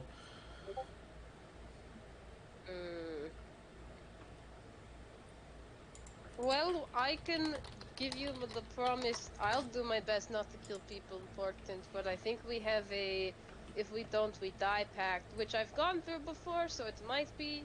I might be able to get out, but if not, I don't know. I'm just giving you a heads up. It might conflict a future date of ours if I die. He takes a minute, looks at all of you. Let me ask you, and I want you all to be up front with me. He looks at you lot and goes, I'm gonna offer you a I think I know a way to fix everything, but to do it, it's gonna take you guys being willing to kill a lot of people. Well, I've already gone that far. It won't interfere with your god, and it will only require you to collect a few artifacts. And then you might be able to save this world, and well, Temidar would be the first goal. He smiles, chuckles at that, and looks at y'all. He looks up and goes, pulls up a couple pieces of paper and starts kind of like tapping them on his desk for a moment. And he grabs a blank piece and he starts writing down. I need 3 things right now. I need the Dragon Forge. And he looks at you lot and goes, what you can get by all you have to do is there's a little gemstone in the right eye, not the left eye, the right eye. And I'm making this very clear. The right eye, as he looks at you all, push it, and it will turn it into a portable magic item. It turns into a little red ball that you can carry around. Firstly, I need that item. Secondly, I need you to return to the Dwarven land, the Vidan lands, and I need you to go to the city of Oventium. On the second floor, there's an orb there. It is a green orb. It will be in the church that's on the second floor, and you'll find it as a sort of like artifact that they worshipped. Don't identify it. If you do, you might die. Or something worse might come after you for finding out what it is. Just trust me. Bring it here, and I have a way of deactivating its ability. The last thing I need is an axe that is in the Domain of Moors on the final level. It is in the former High Devil's throne room. It should be unguarded, unless some devil somehow magically got powerful enough in the last couple weeks, which I doubt it. This item should be able to be picked up. Do not attune to it. Do not speak to it. Specifically, please do not speak to it. If it's in Moors, as a rule of thumb, don't speak to the item. Get these 3 items to me, and I can fix everything. And I can grant you lot what you're hoping for. Which is, I'm assuming, not the end of the world and the ability to make a name for yourselves in some way of becoming wealthy. That sounds about right. So long as... Just one for the shop. I just want to not be, personally. I can get you into the Dragon Forge area because that's where Temidar is going to be stored, probably. That should be the easy part. Now, do any of you have teleportation? My axe works underground. Perfect. He looks at Sigrun. This is why I like you. And he smacks Sigrun on the ass and turns to the rest of them. And goes, listen, what you're going to do is I'm going to teleport you to the dungeons. He hands Sigrun a key, a little like black key. It's a little rusted, looks pretty normal, but has a unique end to it. And he goes, all you need, you're going to probably pop up in one of the cells, because I can't guarantee where you're going to end up. This will get you out. This will also rescue your friend Temidar. You have probably a day before he'll be sacrificed. You need to get him out, get the forge item, and then I want you to whisper to this key once you've gotten somewhere safe. The exact words you need to whisper are... And he pulls out this little document, and he reads aloud. The smallest dragon with the largest dick. As he folds it and glares off in the distance, and you hear him whisper under his breath, "Fucking Zilpip, god damn it." It's an item I had him or one of his lookalikes, I don't know, craft for me. It's a simple teleportation key. All you got to do is, as long as there's no hostiles around you, which is a requirement, and it was his way of messing with me apparently as a fun joke. I'm not going to talk about how much of a pickle that got me in the last time. All you gotta do is you teleport somewhere safe, get there, turn the key in the middle of the air after saying these words, and it will take you to wherever you're thinking to go. Now, if there's a hostile creature next to you, it'll automatically cause you pain, and I don't recommend using it. Just trust me. And if anybody happens to counterspell that item, let's just say I wouldn't want to. I'd find a way to teleport as far away as possible if that happens. For the key. Okay. All right. No people, no counter spells, or death. Got Pretty it. much. And the phrase is once more. Smallest dragon with the biggest dick. Yeah, I have it written down. Don't worry. He glares off in the distance as you repeat that saying. You So- don't want to imagine. Yes. What happens if somebody pushes the wrong eye? Find out. Don't worry about that. Find out. Let's And not worry about it. No, guys, we know what type is. It's fine. he looks at it and goes, "Now remember Oh, these wait. 3 items." Wait, alright or it's right? He just Good question. he just stares up at Sigrun and goes, I am he's- messing with you. I got you good. Taps his shoulder. You see as Sigrun goes to tap his shoulder, he kind of leans over as you can definitely tell it's pushing him over. She's doing her best to be gentle, but I just do a face palm. Do we have time to sit down and eat before you send us back there? Do I look like a damn catering service to you? we need to get Demidar ASAP. They might move the ritual to sooner if they think we'll be coming to get him. You don't have to be a caterer. I've got this ration. You're gonna get crumbs in my office. Look, we can eat on the way. We can eat on I the way. perform a morally ambiguous ritual for you. He looks at Tara and goes, "I will sell your stash to the highest bidder." I don't even know where my stash is. He Be smiles and goes, "I know, I do. And there's a dragonborn off in the Orklands that's looking to buy." Ha ha! Yeah! I like any dragonborn art porn nowadays. Yeah, you see, actually, right now, it's probably the stablest country to be in for once in its life. Now, I recommend saving your compatriot, mostly because of the fact that, well, to be honest, a good merchant is hard to find, but you're stuck with him. And a decent merchant is better than nothing. So, I can't believe I'm entrusting this to you guys. But ever since my cousin screwed me over in my fight, I don't have much of a battle left in me. So, y'all get this done for me. Bring these items back. When you need to bring them back, use that key to come to me. I'm not leaving this domain. This is the only place I'm safe from my grand uncle. Also, if you see Kurgan, please chop his head off and shove it into that forge. Save me the trouble. Is that how we fix it? No, not in the slightest. It'll just make me feel better. If we run into him, I'll do it for you.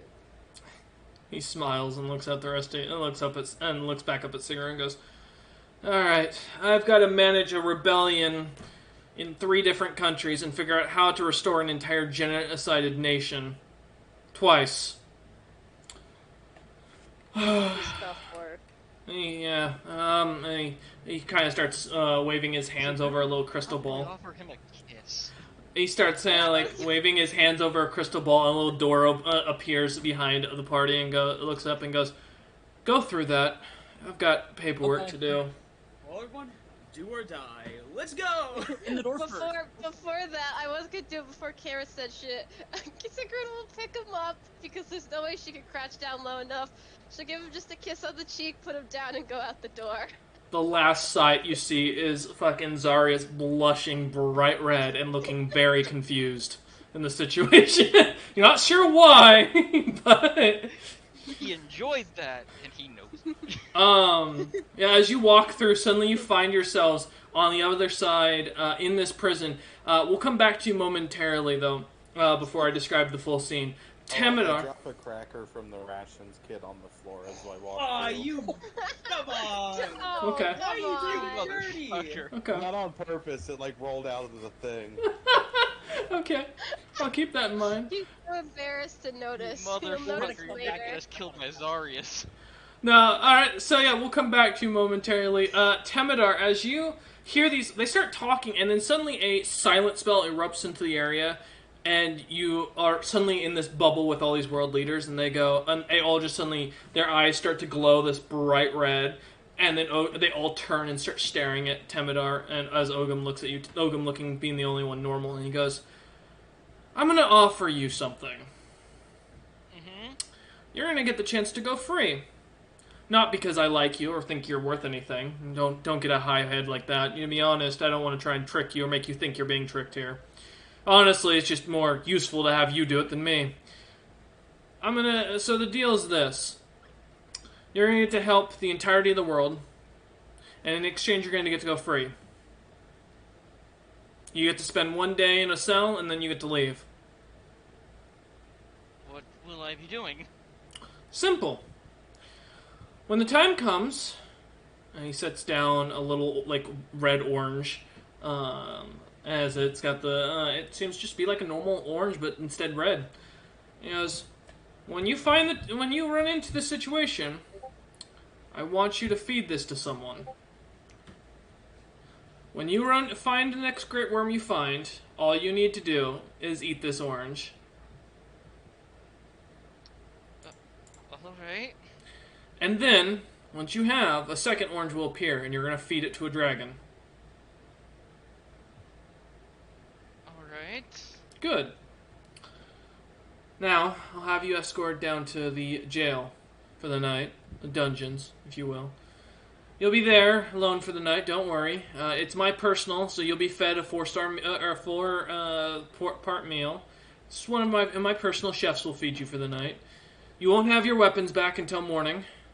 But your gear will be stored in the chest at the end of the hall so that you'll be able to see if it's messed with. If it is, you let me know, of course. Will do. And he goes, and in exchange, you get to live. So, is this agreeable for your terms? Definitely. He smiles. Good. Now, and say cheese as he goes to clap his hands. And you suddenly find yourself sitting in the center of this very decrepit dungeon. The bars barely looking like they're holding on. You see a little, like, raised up fountain basin with a little dragon's head with 2 red eyes and a what looks to be a strange dagger wrapped around its tongue, or wrapped on it to its tongue. And it looks like previously it used to pour liquid of some sort into the basin. The dungeon is very damp smelling, and you don't see anyone or sense anyone else here, and your shackles are gone. But you do notice all of your equipment is suddenly been stripped off of you. So, and all of my potions and everything? Yeah, and you can see it at the end of the chest. The chest is overflowing, your stuff's just kind of sitting there. I only had about 80 pounds of gear on me, so... It's a small chest. Yeah. But there's no guards. Yeah. Go ahead.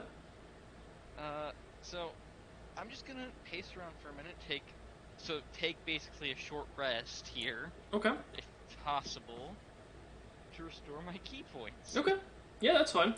As you kind of start pacing around, looking about, most of the cells you hear a couple rats running around every once in a while. The occasional sound of jiggling metal up above you.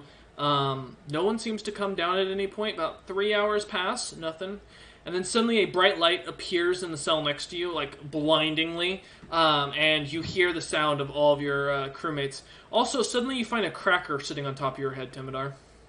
I just grab it and crunch on it. It's stale and tastes like disappointment. You're welcome. For the rest of the party, you Remind suddenly... me of my first customer. Wait a minute now, wait a minute. You The know what? disappointment part. Oh, okay. Heyo. So yeah, no. As you're sitting there, or as you suddenly all appear for the rest of the party, you find yourself in this damp, dark dungeon, and you hear the sounds of crunching next to you. As suddenly as you're found in this dungeon, the bar is kind of falling almost slightly over. The room looks decrepit and smells of like the smell of burning flesh of some sort, as it kind of flaunts throughout the air. Is First the thing- the bars like wide enough to like shimmy through or no? No, just about a couple We have a inches. key. We have a key. True. What's up, Tara? Tara's gonna hold her finger up to her lips and kind of shush her to make sure no one talks. I'd rather not have guards come down here. Yeah. Okay. I'll just Sigrun will go to use the key unless she's motioned to stop. No, just to be quiet. Okay. Yep. Give me a Very stealthy. give me a sleight of hand check, so you're going to see how loud the gate is. All right, my sleight of hand's not great. My stealth Needs is, light- but I can do a thing. do you want to open the door instead? It's the one thing I'm good at. Why not? Okay, yeah, you take it. My sleight of hand's not the best. I trust you. 25.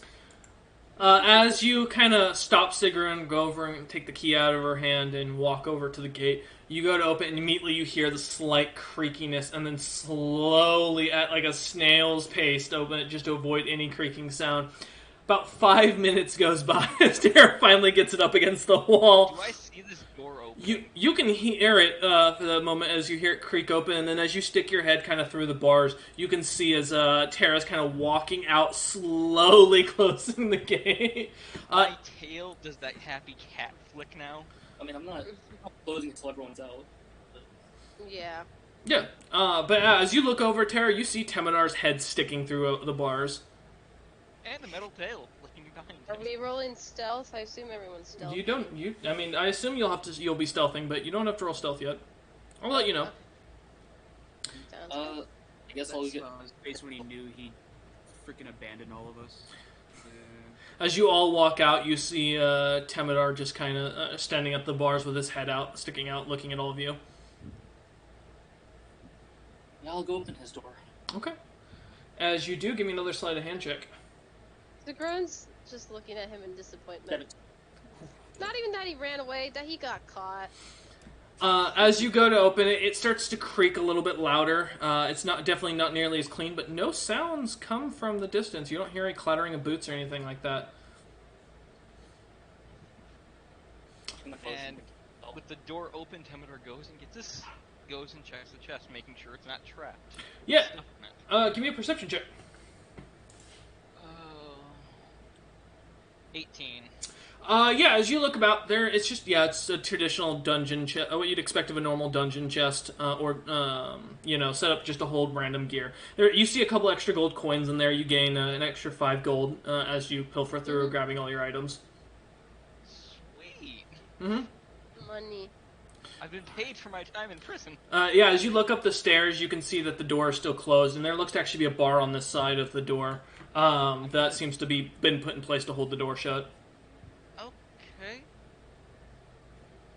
Temidor's gonna walk back to everybody and point at the dragon fountain, and that's it. But then he's just gonna his new tail is still flicking there, by the way.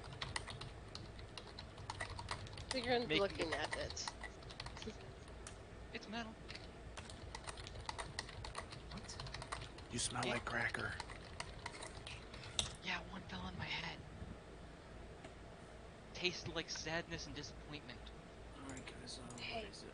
We gotta find that. You didn't happen to see where the dragon forge is, do you? Is that thing points to the fucking inconspicuous dragon fountain with It's the Nemesis it's about 7 feet wide, about a good 4 feet deep of a basin, and another 2 feet tall for the dragon head. Well, we were Is told- it? I'm gonna click I'll the go button. hit the red eye. Okay. I got Tara and Hawken walking over to the red eye. Which eye do you press? The right. Your right or the dragon's head's right? I told you this would fucking come up. The The correct dragon eye. I'm gonna take my right hand and press the right eye. Okay. As you do, the thing shrinks down into a ball, and you all watch as it kind of starts to slowly shrink, and then you see little red, glowing cracks suddenly start appearing throughout the little ball, and then it just falls apart into little pieces of clay. Now that's I not think fair. you pushed the wrong button. That's just not fair. Why didn't you press the right eye? Don't talk to me. The fuck was that for? Why'd you have to break their shit? Also, Terry, you Well- are you still planning to roll identify on the ring? I would have done it in the room before we came here. Yeah. Okay, I'll PM you something. Sigrun will Yeah. scoop the clay pieces into her bag of holding in case it can be salvaged. Gotcha. Maybe it's part of the thing. Hey, at least they can't use it now. The dwarves, the bad people can't use it. No, but now Temedar's also gonna quietly make sure that orange is in his stuff, and he'll talk to somebody else about that later. As you look up, it's not there. Are we sure that wasn't the decoy? Seems weird to leave it in the prison. well, actually, what were the eyes? Were we told they were gems? Yeah. As you look Were the about, eyes actually gems? you count two. Yes, they were. You count two prison cells on either side. The two on the left that you had opened up, that you would win. Two on the right that seemed to be completely empty. Behind where the forge was, on that same wall, opposite of the exit, you see two doors, one on either side, that are, completely closed. They're just simple wooden doors, but seem to be fully blocking what's behind them. And as you look about, of course, the exit door with the bar that seems to be on this side that seems to hold the door. I think we should go through the hidden door. I think These- we should just fucking teleport out. This can't be. Well, the frickin' we don't How know that would this it is be the in dungeon? forge. No, Why- and if we Okay. return Okay, guys are looking for empty-handed, Temedar's going to stealth up to the doors and do his best to peek through. They expect him to be in here. They don't expect anybody else. that's fair. As you, so you're gonna walk up, push up the bar that's holding the door, in place, and then pushing it up, and then opening the door out. No, the doors behind the forge. Oh, okay. As you go to open one, they're unlocked. These two wooden doors, nice little golden knob. But as you go to kind of move the knob, you suddenly, Temedar, feel something strange, like some strange magic suddenly coming from your hand. Letting go immediately. Okay. As you let go, the feeling goes away. Doorknobs are enchanted. Don't know with what. Looks at Tara. What? Don't you have stuff to help with that? Identifying things? I mean, I can identify the doorknob if that's what you want. Preferably. Sure. Why not? If it is a harmful magic, you could probably just use that Scrofey pelt you have to touch it. But if it's an alarm spell, then I don't think it'll help. I'll check what's on the doorknob. I'll identify it. Sure. Okay. So as you walk over and you identify the doorknob, okay, give me one moment. Let me just pull up the thing. It's a doorknob that never rusts. That's the spell. I really don't that. It's just that makes Never him needs dark and oiled. evil. He's gonna be confused and concerned on what his being is becoming. So it's not a magic item, and it's not magic imbued. It is a doorknob. It turns right and left. Those are its properties. It is made of gold. You do have to turn it right to unlock, left to lock it back into place. It doesn't require attunement to use it. It has no charges, and no spells are affecting it at all. And it was created by a spell. It was created by a spell called Heat Metal that allowed it to be shaped into the doorknob that it is. Beyond that, that's all you learn. So Awesome. it's probably not the doorknob and it's what's on the other side of I'm the gonna door. go to twist it with my metal hand. I'm gonna see what happens. Okay. You twist it. The door opens slightly, and it opens to a somewhat. You can tell as you kind of slightly creak it. There's light coming from the other side. It's a bright room. Okay. Do you open the door fully? I'll get it open enough to where I can see in, see if there's anything going on. Okay. Give me a sleight of hand and stealth check. Okay. Sleight of hand's a 21. Okay. Stealth is a 28. Okay. Yeah, as you open it a little bit more to be able to stick your head kind of over and to look through, you see a exact replica of the forge that Hawken just destroyed. sitting there, lit, lava kind of in the basin, kind of glowing. You can see what looks to be some sort of red liquid coming out of the dragon's mouth. You see the two very bright red eyes, and the tongue being more like greenish in color, and instead of having a dagger wrapped around it, it's a funnel to let whatever liquid's coming out of it. You also see an anvil to the side, a couple of tools that look to be set to work with. No one's in there, though. Fuck it, I'm going for it. As you open the door, you see there is a little chimney off to the side that looks like you can open up to let smoke out of the room. But besides that, yeah, it's completely empty as you walk in. Looking around, the tools seem to have like a kind of a dull bluish, blackish color to them, as if they've been well used. You can definitely see where the handprints of someone who's been using them has been working. You see a couple of rusted pieces of like weapons on the sides of the walls that have been hung up, looking like they're in progress. You see one that's looks like it was just recently quenched in some oil, as it's still kind of steaming and like liquid coming off of it. But yeah, no one's in here, and there's no other exit besides the one that you walk through. I'm gonna push the dragon's right eye. As you're looking at it, or as you're looking from its perspective? It's right eye, so the way it's facing. That's what I was told to do. Okay. So as you go to press what would be the left eye as you're facing it, it immediately turns, kind of starts to meld down. You see the basin empties completely through, and the tongue curls up, and then the whole object kind of melds down to this tiny little red orb and just sits there. I will pick it up. Okay. The first one was a trial run. As you pick it up, an immediate loud spell starts alarming off to the entirety of the city. As Okay, Yep, key time, that makes key sense. time. Nope, Let's go, we're out. let's go. No, we teleport. What key? What? Don't worry Sigrun's about going it. to do it. She takes it out. She makes sure everyone gets close. She'll say, the smallest dragon with the largest dick, and she'll turn it in the air. nothing happens.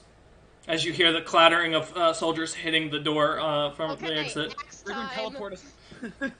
Let's go. All right. Axe time.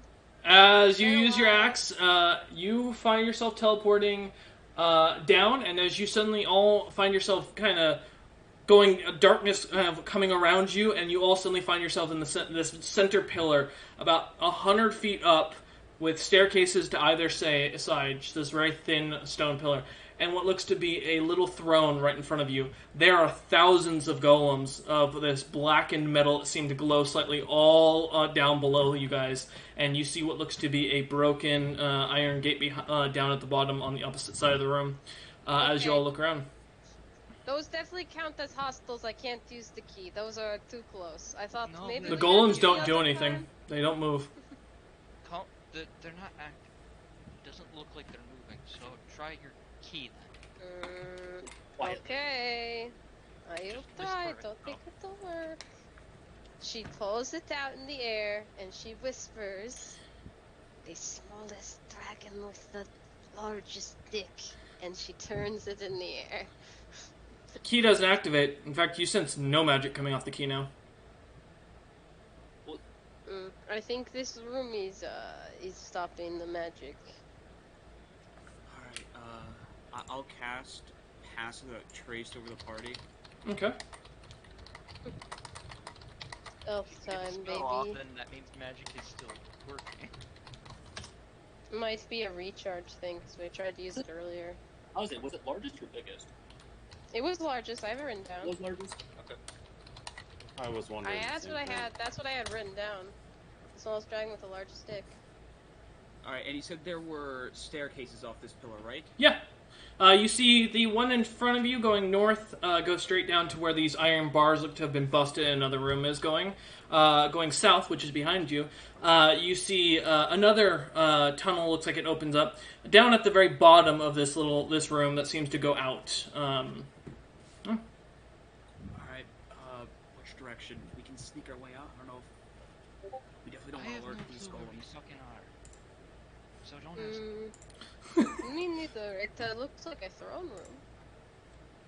Well, yes, I've gathered that, but are we going that way or that way? Can I perception check? See if one way sounds less murderous. Okay, yeah. Go ahead. I will also listen. Okay. Because I feel like if we hear one way has a bunch of footsteps, we'll know guards are that way, whereas if one's quiet, we might know that's an exit. Okay. Give me your perception checks. I got an 11 for mine, so... Tail has any form of magic on it. Yeah, Okay. I'm gonna throw in a 22. perception. 22. Okay. Yeah, hearing based. 25. Okay. And Sigrun? I got an 11. Okay. Intimidar, you don't sense magic on your tail. I mean, well, you sense that there's some sort of minute magic that allows it to react to your body to move, but like it's not like a spell or anything like that. It's not like a tracking spell or anything that'd be noticeable at that point. No. Or at least that I'd be able to notice. That'd be for someone who's more attuned to that shit. But as you all look about, so you see that the room going north, definitely for those who can see, it's absolutely silent going that way. Going south is also absolutely silent. As far as the site, the one going north looks to be another open up room that looks to be like well designed, well maintained, almost like a entrance to a noble's mansion. The one to the south looks to be just rock that goes upwards. So, and that iron gate that you said was broken, did it look, at least for our perspective, did it look like something broke out or broke into where it's going? The bars are melted at the tops and bottoms of them, so it's kind of hard to tell. You don't know which way it came from. That's fair. That'd be a good way to see, but Mm-hmm. yeah. All right. I'll relay, the stuff that we saw to the rest of the party who didn't see. I think we might all be able to see. Yeah, I don't think Sigrun saw it. yeah, Terra and Timidar didn't roll for it, so yeah, but go ahead. Oh, that's true. So yeah, so there's 4 ways to go. Don't hear any sounds from anywhere. There's that one place that's really well maintained, so that can be an option. But it might be well maintained for a reason, could be dangerous. If it's well maintained, there's probably people. Mm-hmm. True, Which we or it's don't. just been very well preserved, because this place is like it's been touched in a very long time. Well, why don't we see what's behind door number 1?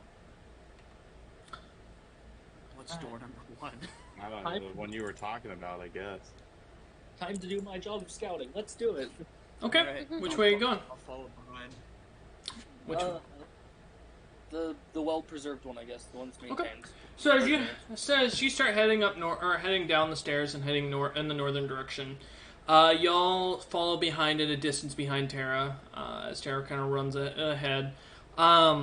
Terra, as you walk into the room, kind of walking through the bars, you can definitely tell this was melted by some sort of dragon fire. It's pretty clear that this was dragon fire of some sort. And as you look around, you come into a very empty room that seems to have a small entrance to another room where you can definitely see some battle marks. Looks like some scratching from something very large with massive claws. And you see a strange turtle just sitting there meditating. Oh, why do I feel like this is not going to be good? As you all walk in, the room lights up. The little pillars around the room that were kind of somewhat broken and dusty, the torches on them immediately light. And the turtle just continues to keep his eyes closed and continues to seem to be in a meditative state.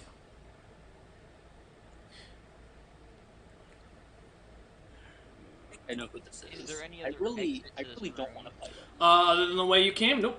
And there's another room behind the turtle where he's meditating, but y'all can't see what's in that room. It just you can see the edge where you can definitely see a wall that was built up at some point, and a bunch of scratch marks all over the walls that were done by something very large. Alright, so we can't come back the way we came? You can turn back around, yeah. Yeah, we can leave. Why do I feel like he knows we're here?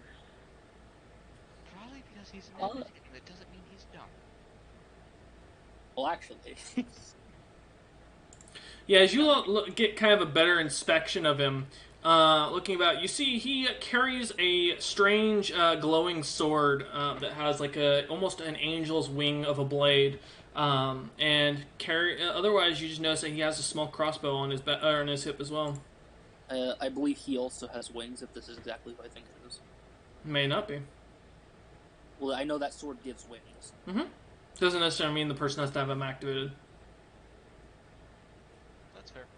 Kamadar's just gonna say, maybe we should head back the other way. Since we're trying to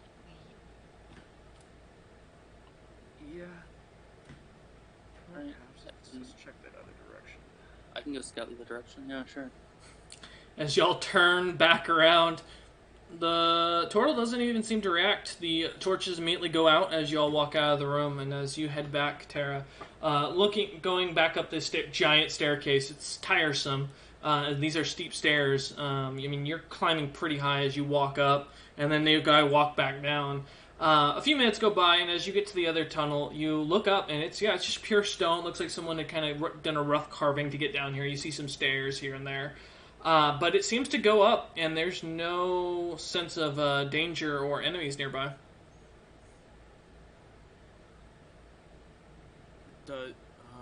Is the key still unusable right now? Do you want me to attempt to use it again? I mean, I don't think anybody's here to stop us. I don't know. I don't want to be here. Well, she gestures for everyone to get close again. She's assuming it's a proximity thing, so Okay. gather around. Target's close Gather again. around, everyone. She takes out the key. She'll Okay. whisper, Okay. "The smallest dragon with the largest dick," and she'll turn it a little more carefully now in the air. No magic comes off the key. Nothing happens. Maybe this whole place counts as hostile. Good. It was your axe that brought us here, so... So Unless either Ogun has I ways could to attempt to redirect- teleport us again, and specifically teleport us maybe somewhere up. You But may want to the aim axe for is somewhere unwieldy. You may want to aim for somewhere that you might consider friendly. If that's what you're looking for, is non-hostile. I mean, we could talk to that turtle. He seemed pretty interesting. Interesting means deadly right now. I already had to face Ogun by myself. Down to talk to them. And who's I mean, I talking? could maybe, out of character, based off the spell's thing, I could try to teleport us to Zarya's office, but I think it raises the DC for the teleport spell, or whatever. You could. Lucius, what's up? Never mind. Okay. Well, we can either go up this way or go back that way. And I don't know if we want to go up, because up most likely means Dragon's Cave. Well, we do need to get out to teleport. No. How does your teleportation work again? I have to be underground into teleport, and if I focus on something, I can go there, but if it's something I'm not familiar with, the chances of us going somewhere else is higher than if I go somewhere I know very well. Just to like, give if a- we still had the ship. Yeah, just to give quick awareness to the rest of for the whole party and for the audience here. The party, as you guys are standing here discussing this at the entrance to the tunnel going up, it is absolute silent everywhere except for the occasional rock hitting something or a drip of water tinking off something in the distance. So, just to mention that. If the destination is underground, there's no chance of mishap, but our destination wouldn't be underground, so there is a chance of mishap. Well, he also Let's said see. plane of existence, so I don't know if we'll actually be able to get there. You know, As there's he an does underground not place we've been seem all to the way in Drowlands. Do we want to go that far? I don't know, it'd be really far They away. invaded that. Far They away from here. invaded that city, so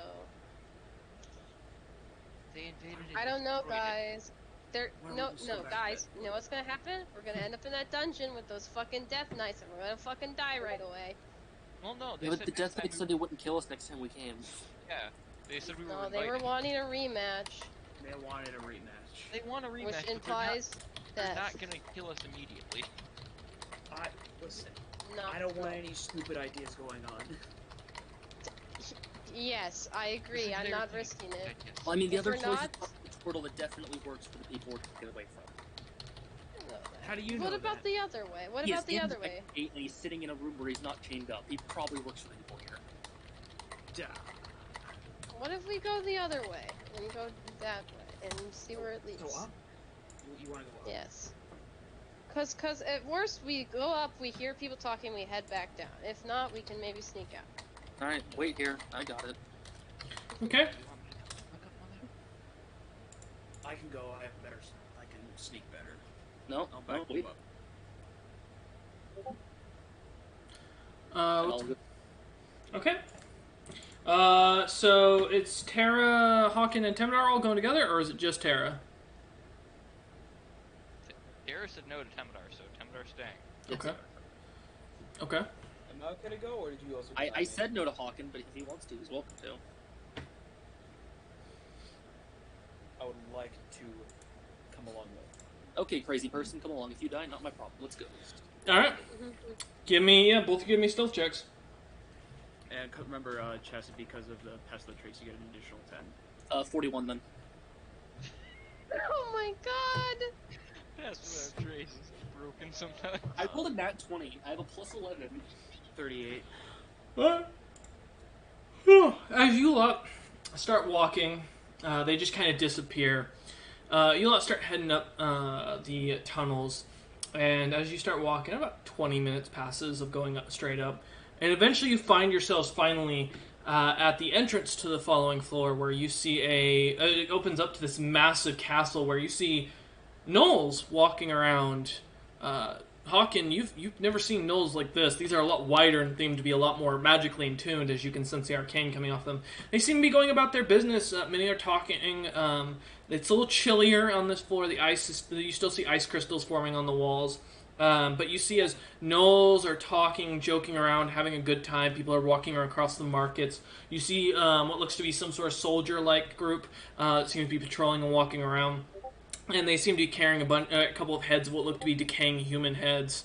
And you see off in the distance as what someone seems to be glaring at you, as you can feel it. Looking off and trying to locate, you see nothing, but feel like someone's eyes are right on you. I'll look at Terra and be kind of just shrug, I don't know, what do we do? Do we go back? What do I know about these? I'll roll a history check. History? Yeah. 22. So once upon a time, the gnolls here hated the snow dwarves that they went to war with, constantly, and were allied with the high elves, which were just the elves back then. Then a giant blizzard came, froze their entire city, and no one knows what happened to the city after that. 3 more, woohoo! I mean, I'll always put that to It'd be Hawken. funny if they were here. So before they vanished suddenly from a blizzard, they were at war with the snow dwarves, and they worked with the elves back then. They might be friendly, they might not. I don't know. They're not going to know what any of us are. More than Oh, Sagruin especially. I mean, I speak Elvish, that might help, but I don't know. I don't know if they... Because if they speak Elvish, they'd be old Elvish.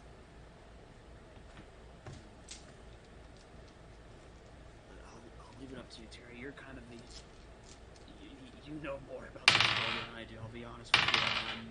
I'm not in the decision making. You're welcome to go try to talk to one, but if something happens, I'm gonna have to go back down and tell the others what happened. You feel some Or call us up, have us ready to fight. What did you say, Hunter? I was whispering to you, you feel that something's watching us? I'm a rogue, always. I'll give you that one. That's accurate. Oh, paranoia. The alert feat, it's amazing.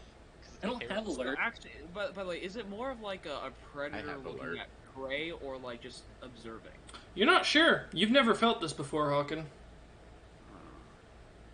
Whoever's watching us, just don't touch my ass, please. You suddenly feel something very cold and lengthy touching your ass. Okay, uncalled for. Come on. As you turn around, you see as Temedar's tail has detached.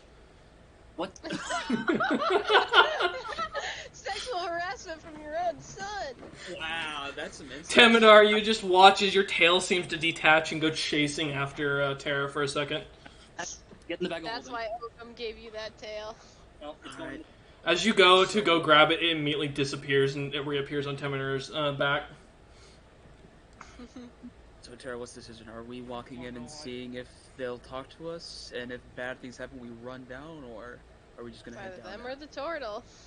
You go try to talk, because if it goes really bad, I have to let the others know that something happened. I'll be right here. Okay, so I'm the sacrificial. Yes, because you decided to call. Mm-hmm. At least I'm honest about it. Or we go tell the others, and we decide what to do as a group.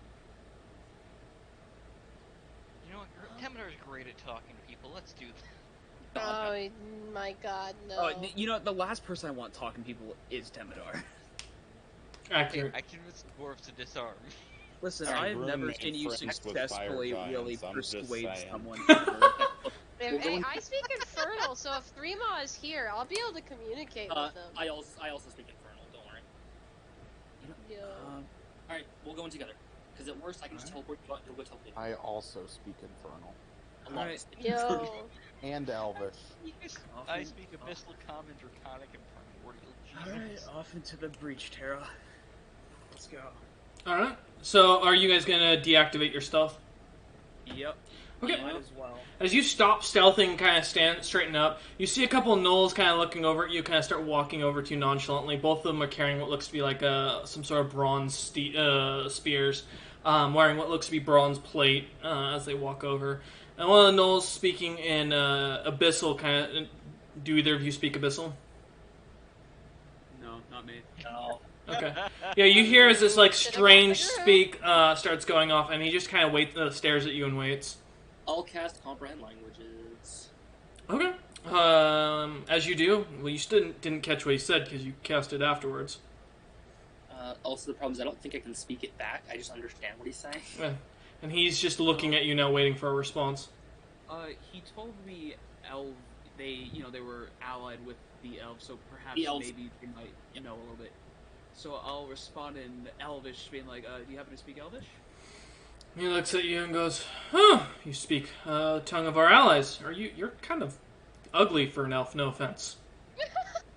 You know, we're accustomed to the like more dainty types. You're more muscled. Are you a warrior elf, or are you a different breed?"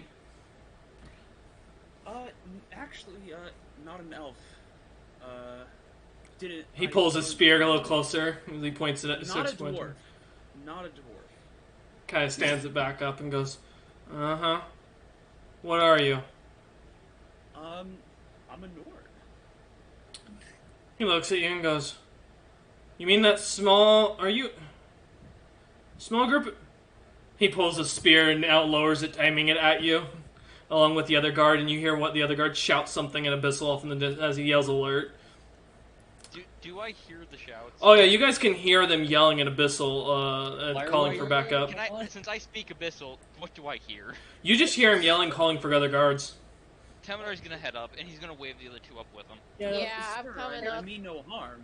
Yeah, Like, why are we alert? What's happening? I will also follow. yeah, as you all run up, you come to the point where Hawken is about ready to get stabbed and ran through by... Or this Null's about ready to try and run through him. Wait! Null kind of stops, looks at Hawken, and goes, "You taught your pet cat to speak Abyssal," as he speaks in Elvish. He does not belong to me, he belongs to her. He points his spear over at Terra now instead. That's kind of... What'd you say, Temedar? Temedar's just quietly rubbing his head. I don't know what... And he points at Hawken. That idiot has said. Wow! Oh, yeah, And this is an Abyssal, so he can't understand me. I know, but wow, Cameron, fuck you! Tara's gonna lean over. Fucking called you an idiot. Fucking asshole. And I don't know what my dear mother there has said. Points at I don't At least I think didn't they'll- Tara. by the I dwarves. don't speak her language. But can we calm down and explain why we're crawling out of what appears to be caves under your city? Please. The guard kind of looks at you, kind of pulls his spear back, and goes, "Well, you're not really that much of a threat to us, I guess." As he looks over, he kind of sniffs the air and looks at Lucius for a moment and goes, "Wait." And he kind of starts whispering something to the other Noel and Abyssal into his ears, quietly as possible. Tara, give me a Surprised they perception. haven't- Yeah, Tara, give me a perception check since you're close enough to hear. I have a +0. Let's go. Surprised they haven't locked onto 14. the 16-foot boar. No, they don't seem to care about you. Yo. They Okay. just called you a non-threat. 14. Yeah, you do hear them say. You hear him speak something along the lines of, or what you rather catch is something about one of the trueborn of the blooded family. Oh, that's cool. The Knoll kind of looks up and kind of ignores Temidar and kind of walks past both of you as more Knoll guards kind of start showing up and lowering their spears as if they're ready. They seem to kind of look at Sigrun. One of them licks their chops. It looks like he starts to drool slightly. Will eye them. Like, she knows what they're thinking. She's going to give them a grin, and she'll say in giant, she'll say, "I wouldn't try that." The Knoll who's walking over to Lucius stops for a second, looks at you, and then speaks back in giant and goes, "Wish to test your luck against a pack, would you?" No, not ideally. We're supposed to be fighting a bunch of fucking dwarves, but I see your friend drooling. Well, it's rare we see boar meat walking around. And he looks over to Lucius and begins speaking in Abyssal. You are Old Blood. I'm gonna say back in Elvish, I'll be like, I can't understand that. He switches to Elvish immediately as he looks over at Temidar and just holds his hand up to him, and then looks back at Lucius and starts speaking in Elvish and goes, "True Blood, you are related to our royal family." True blood. Ayo? Heart Yes, and we can smell it on you. You are what they call, and he kind of looks about like he's trying to grasp the word, blood user? Oh, yes, yeah. Yes, that the art originates from our people. He looks on at you for a moment and goes, What are you doing here?" Well, we were stealing some things from some dwarves that are trying to take over the world. Always a good idea. Always a good Had idea. a quick escape and ended up here. He looks at you and goes, "Huh, escaping from dwarves. Not really what we'd expect. But, well, if you can prove to us you are fighting the dwarves, then we will let you go, as ordered by our king." They are residing in the city above your caves here. So really, wouldn't have guessed that. We've been here for thousands of years. Shocked, truly. One of the humans even came down here at some point and decided to try and find our king, and just got apparently scared himself to death. Truly, Poor guy. truly a sight to see.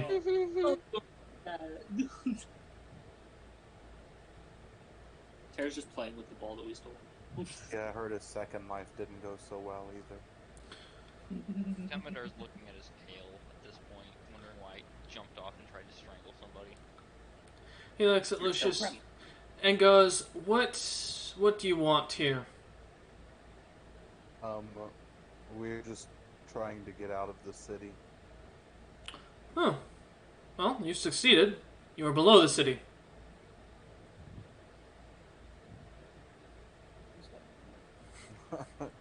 Well, and now we're trying to find our way from below the city as well. Find your way to where? Somewhere that's not in the city.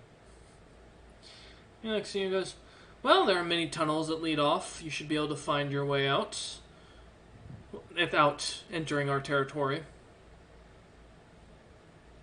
Would you be able to direct us to the safest path, if you may know one? He looks at you and goes, I've never left this city, so why would I know? I was just curious. We will stay out of the city. We'll make sure not to bother you guys, just finding our way out. He smiles and nods and goes, good. If any of you decide to step foot, note the boar is first. As he kind of looks over at Sigrun and gives a smile and an eyebrow raise.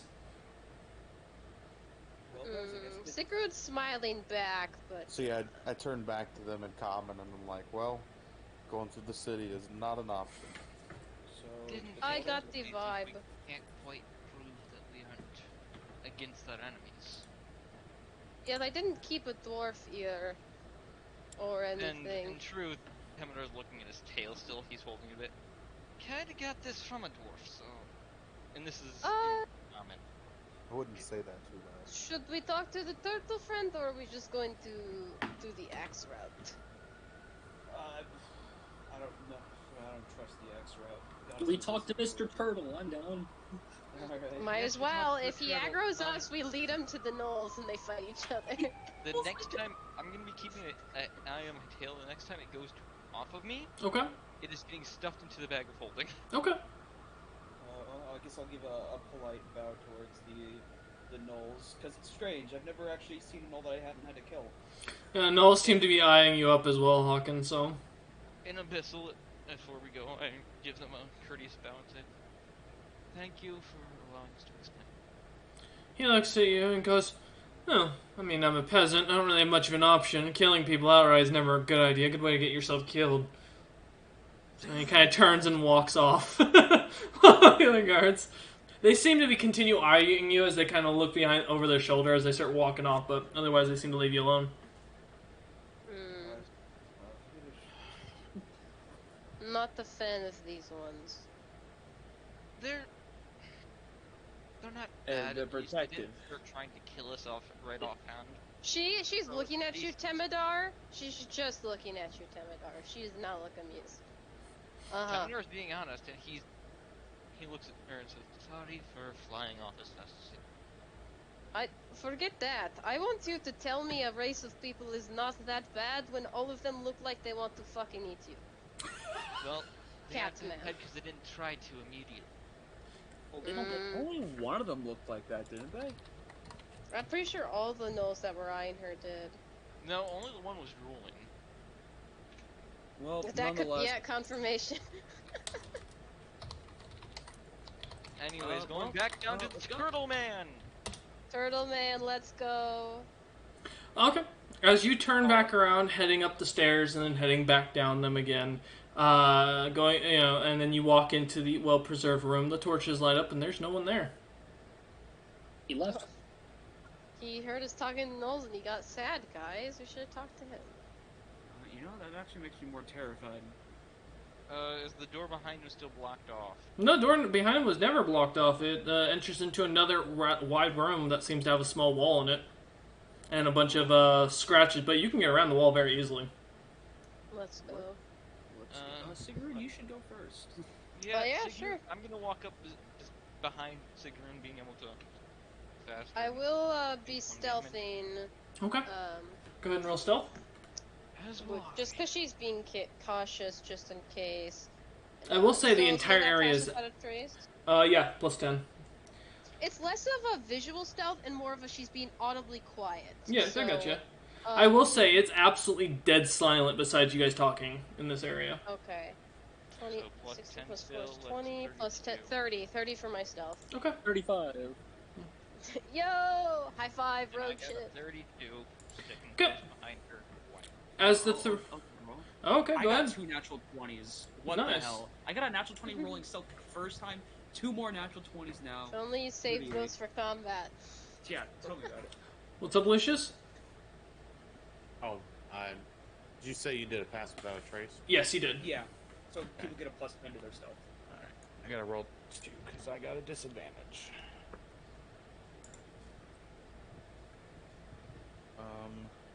Well, it'll only be a 13. Okay.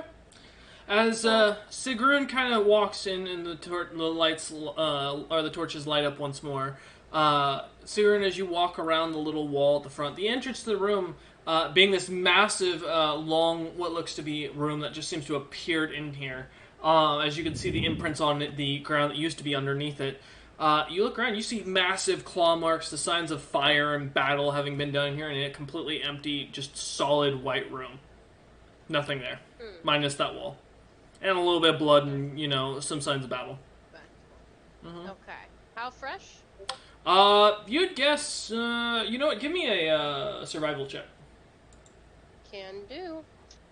That'll be a 9. You'd guess, probably a few months. Okay. So, old blood. Yeah, it's browned at this point. And there doesn't appear to be, like, any doors or Nope. any windows or any... It's just a solid white room. Can I look at the walls to see if there's, like, a stone that sticks out or anything fancy? Yeah, give me an investigation check. Like a hidden door? Ooh, I'm really good at investigation. Oh boy, guys.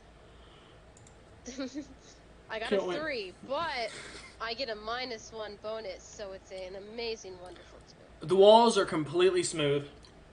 The walls are wall. Mm-hmm. May I investigate the room? Sure. I'll give assistance for. I'm gonna give the help action to this one. Okay. So And what does help action do again? Advantage. advantage. Okay, advantage. Mm-hmm.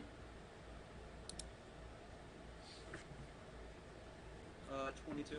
Alright, yeah, as you walk around looking at everything, you realize that whatever was in here was definitely sleeping in here, as you find the imprint of its body on the floor. And it was vastly larger than you.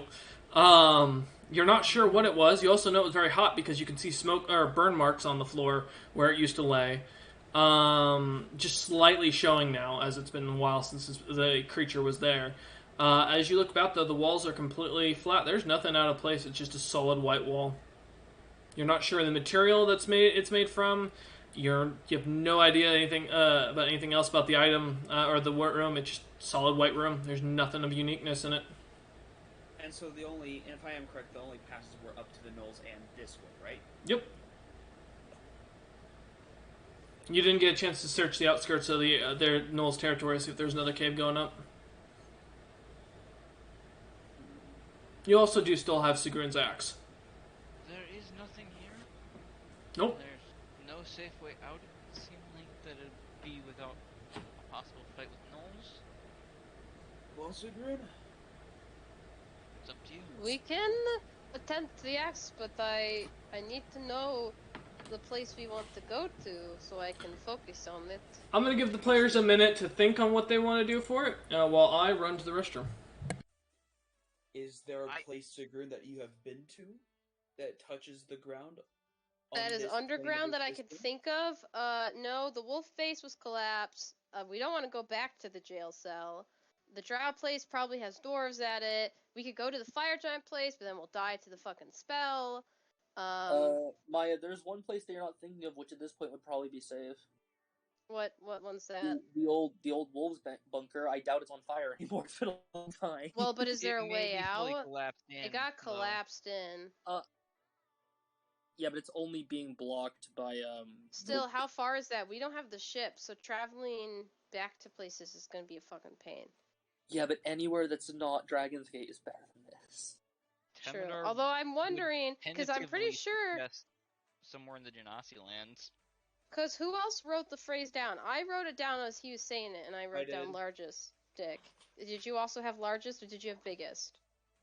It was biggest. I can try that then. I might have mistyped, but I swear I heard him say largest. Unless he misspoke one of the times or something, but he probably didn't. Yeah, I was told biggest. So unless it's one of the things where, like, because I tried to use it while there were hostiles too close by. Well, they said you get hurt if you did. And you didn't get hurt. Okay, then yeah, because I was gonna say they weren't within line of sight, which is the only reason I tried to do it. But it's probably just. So we can try that, and then if that doesn't work, axe to the old wolf base, I guess. Yeah, like I said, if you don't really want to go there, Temidar would suggest that somewhere in the Genasi lands because every temple has a basement. Well, that's did we go to the Yeah, but- Well, Genasi I'm not one? familiar, and if I'm not familiar, the And they have to chance of roll. us misplacing. Oh yeah, I know. Yeah, And it's the that could be very teleport spell. dangerous. If it's underground, we are for sure guaranteed safe passage. If the place isn't safe, that's tough luck. But we'll get there safely. There's no chance of us going. What's up? Alright. Maya, do the Hello. incantation one more time for the key. Do it. Okay, after a group talk, Sigrun's going to try something a little funky. Ooh, she's taking out the key. Okay. She's holding it in the air. Everyone's gathering close. And this time, and just to see if I'm a dumbass out of character, she'll say the smallest dragon with the biggest dick and turn it. Nothing happens. Yeah, I did fucking write it right. I mean, I was told Okay. biggest dick, so that's why I wrote down biggest dick. I don't know. So it's just something Unless he gave us a wrong. bad key. Why I would don't. Temidor doesn't know what you guys are doing with a key, so he's just gonna shrug it and say, "Let's just get Okay, Alright. everyone, time. it's axe time. She wields the axe. Around Everyone's already shoulders, close. like a fox focus. As Sigrun Everyone pulls gather out the axe, a strange dwarf suddenly appears to all of you as you see a little black, clean-cut beard, a little bit of very close-cropped black hair, very basic chainmail, and he appears to be somewhat translucent as each of you suddenly see him. And he just looks at Sigrun and goes, what happened now? I go to sleep for a few Nothing. months, days, and then, you've used So- me twice. Catch you up. We've been through a lot of shit. We're trying to get back to Zardius to give an item. We ran from Dragon's Gate guards, had it running with the gnolls. Not the best people, don't recommend if you're a Scrofey. Which you're not, but, you know, close enough.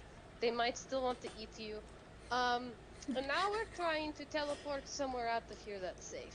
I didn't mean to disturb you, my friend. I'm so scared. Noel's gonna eat a ghost, huh? I can't wait to see that. Ghost eating. I don't know. There's a new Yeah. magic spell that we need. Oh, yes. Well, last I heard, they had some run-ins with ghosts in the past, You know, so they might try it. Hey, Gun's done it. Called eating someone's soul. He just looks about, yeah, sure. Soul-eating magic, He just nods.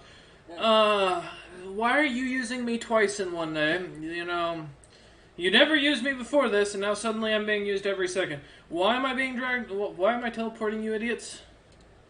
To try to get somewhere safe where we can use this Oh, magic key that's fucking up. Somewhere safe? Oh, I can do that for you. That's not the Dragon's Gate, preferably. I know objectively. What's a it's Dragon's safe, Gate? but the city we're under. We're under a city? Yeah. Yes, technically two, because there's a null city under the Dwarven city, so we're under two cities. Well, It's we're weird. adjacent, not under it. He looks back and goes, huh. Doesn't look like much of a city. As he looks around. It really doesn't, but they're very, it's a very dragon protective of player. it. So I'm supposed to help you. Why? I just have always used the axe to teleport. If you're on like the cooldown, my friend, I mean, I'll give you a break. As far as I was informed, I didn't realize you were the one doing it. I thought you were just like living in the axe, like a condo. Oh, yeah, 100%. You know, this is my summer vacation spot I like to go to. When I'm not off pilgrimage, doing a pilgrimage, you know, as a ghost that can totally leave this axe's vicinity. I then return to this summer home. See, my normal home is in a sword off in the Drowlands. Oh, really? Oh, that's so bad. The doors invaded there. I hope your sword wasn't damaged. Just kind of slaps his head. I forgot you're as dense as my comrades. I missed my I am friends. very dense. She flexes because she's in the 60-foot form. It's thank you for noticing. It's a new arrangement since last I'm we also talked. gonna give myself a face palm. He just looks at each of you and goes, "Okay, you know what? Fine. Well, you want Lucius somewhere?" is getting into the dream lily. He drinks his one vial. Oh man. Yeah, the man looks. He goes, "Oh, hey, pour some of that on my axe." Okay. She holds. She to hold the axe out. I reach Get into the a bag axe high. with 50 of them and I pull one out. And he goes, "Oh, you got just pour it on there real quick for me." Okay. As you do, he kind of looks and you see, you kind of look at him. It looks for a second like his eyes start to glow red a little bit. He goes, no, nothing really happens. I'm good. Thank you, but I'm glad to hear the axe can get stoned because you idiots think an axe can get stoned. You know, I think it was more for the I gotta ask, lower one out. collectively, you lot are the brightest of your adventuring groups, right? No clue. I just I'm kind of not do it aware like of the other side out. adventuring groups. Yeah, I- We did run by a boat with like a bug and a slime, so I think we're doing better than Can I those join guys. them instead? He looks about. If you could find them, maybe I guess we could discuss swapping axes or something. Okay, so safe and away from the city. Yes. Yeah. Yep. Yes, I'm- yes. All right. on this. Yes. Preferable. All right, Sigrun, think of your like greatest place to go, and then minus it by about 5 to dark and damp. Okay. Okay, I'm thinking about it. A dark and damp It's a place battlefield. We to all hang know. out. Dark. All right. Now tell me what you're imagining as he looks at you for a second. Well, if I'm thinking about the place I enjoy that's dark and damp, the old wolf base comes to mind, if it's still standing. Perfect. And suddenly you all find yourselves traveling miles in this darkness.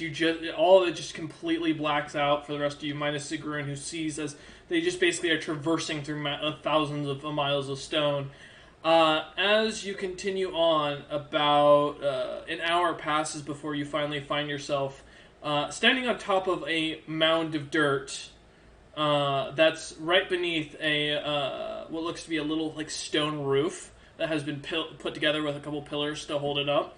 And as you look down, you see a little metal opening into a cave that looks like it used to be a base that's completely charred and melted. As the rest of you suddenly come to consciousness, you find yourselves in the same area. It has seen better days. Works for me. At least we're generally safe over. Is the dwarf still ghostly? He's or gone. She'll look at the axe and just give it like a thumbs up, like a thank you. The axe suddenly gives you a thumbs up. God. What does that look like? I'm kidding. Ghost hand comes out of it. Oh yeah, Well- that's what I was thinking. Yeah, as you guys find, the heat starts, the humidity starts to swelter about you. Many of you start sweating as the strange heat just hits. You find yourselves in what looks to be a large field of what was grass, where you can see massive footprints of a three-pronged creature that apparently had walked through here. You can see definitely that this little like bunker is completely melted down and destroyed. Although the slight smell of not only the leftovers of the fiery charcoal scent kind of envelop your nostrils, but the smell of burning flesh also kind of slightly envelops your nostrils. I'd like to ask again, where are we? Old wolf base. What? What's that? The group of people called the wolves. It is an organization, might still be standing. It's a secret one. It was headed by Cyrus Galadron, and I'm a member of it. This was a base we used. The people I used to travel with, we evacuated here. Bunch of monsters attacked, and kind of went to shit. But it's unpopulated, so it's safe. So what now? Yes. Well, It'd take a I long could nap try here. the key again, or maybe give the key a nap and see if it feels better tomorrow. I recommend that. Probably want to set up watches. Because while it's Yes. uninhabited by people, looking at the footprints, monsters may still definitely be around. The footprint would make Sigrun look small as you look at it. Like Sigrun could sit or go lay down in the ball of the foot and still not touch any of the edges. Well, if I remember it, there was talk of a Tarask attacking this, so... What's up, Hawken? Can I check how recent the footprint is? Yeah, go ahead and give me a nature check. It's got stuff growing in it. It's probably old. I thought it would have been a survival, but we will roll nature. It is nurturing. I guess that's 10. Yeah, as you look about, so as you see the different little plants growing inside of it, a little bit of grass that's kind of seeded into it, you'd guess a couple months maybe. Alright, so it ain't. Do I sense anything? You sense no danger. Well, like, in my heightened senses, like. Pick up anything? The slight smell of, Sigrun. Which at this point you've My kind of gotten fermented used to. dragon mash. Yeah, well. But otherwise, other than the slight smell of burnt flesh coming from inside the iron little bunker, nothing of your animal instincts or danger sense picks up anything in the area. I said we set up shop. Also, your scimitar isn't glowing. Sorry, Hawken. Setting up camp is probably Yeah, the no best problem. idea we have right now. Setting up shop and getting some rest because I know we're not all at 100%. Okay. Well, we I set have up. fight, but I'm gonna Well- whisper something to Hawken. Okay. I'm at 101 right now, but it's not as high as I could be. Sigrun all bothered right now, apparently. 101 temperature. I can't believe Sigrun. Yeah, It's because you got to see Zarius, we understand. so much for... No, so as you lot start setting up your tents in the shade here, getting your camp kind of together, it's able to secure who's taking a watch and in what order. Timur I can guess- offer first watch since you get a bit of a rest. Okay. I'll take second. I'll take third. Okay. I can take the last watch if Okay. there's a fourth one needed. Okay. But I definitely need to rest first. All right. Then Temidar, Hawken, and Lucius all give me perception checks, and same with Advantage? Terra. Yes. 21 for mine. 21, 19. 19. 16. Okay. And then Terra. 12. Okay. So yeah, as the night goes on, or as the day goes on, sun kind of starts to set because at this point it was mid-afternoon as you lot arrived, as you start setting up. Terra or Temidar taking first watch. As you watch and look on, you see the occasional what looks to be flying beasts that lead to be carrying things off in the distance, but it's a few miles out, and you're not really sure what's going on. But they don't seem to have noticed you in the slightest or come in your direction. As you hand off watch to Terra, I let her know about the beasts. Definitely had a good idea. okay. So yeah, and Terra, as you take up watch, unfortunately, as you try to do what you're talking about, the object suddenly just disappears for a moment and then reappears. Nothing happens. Fair enough. And as you go to sit back down, looking on, still nothing. You see the occasional people look like they're flying about on some like giant bird or something like that. But nothing coming towards you, and it's not regular intervals. It seems to be at random as you watch.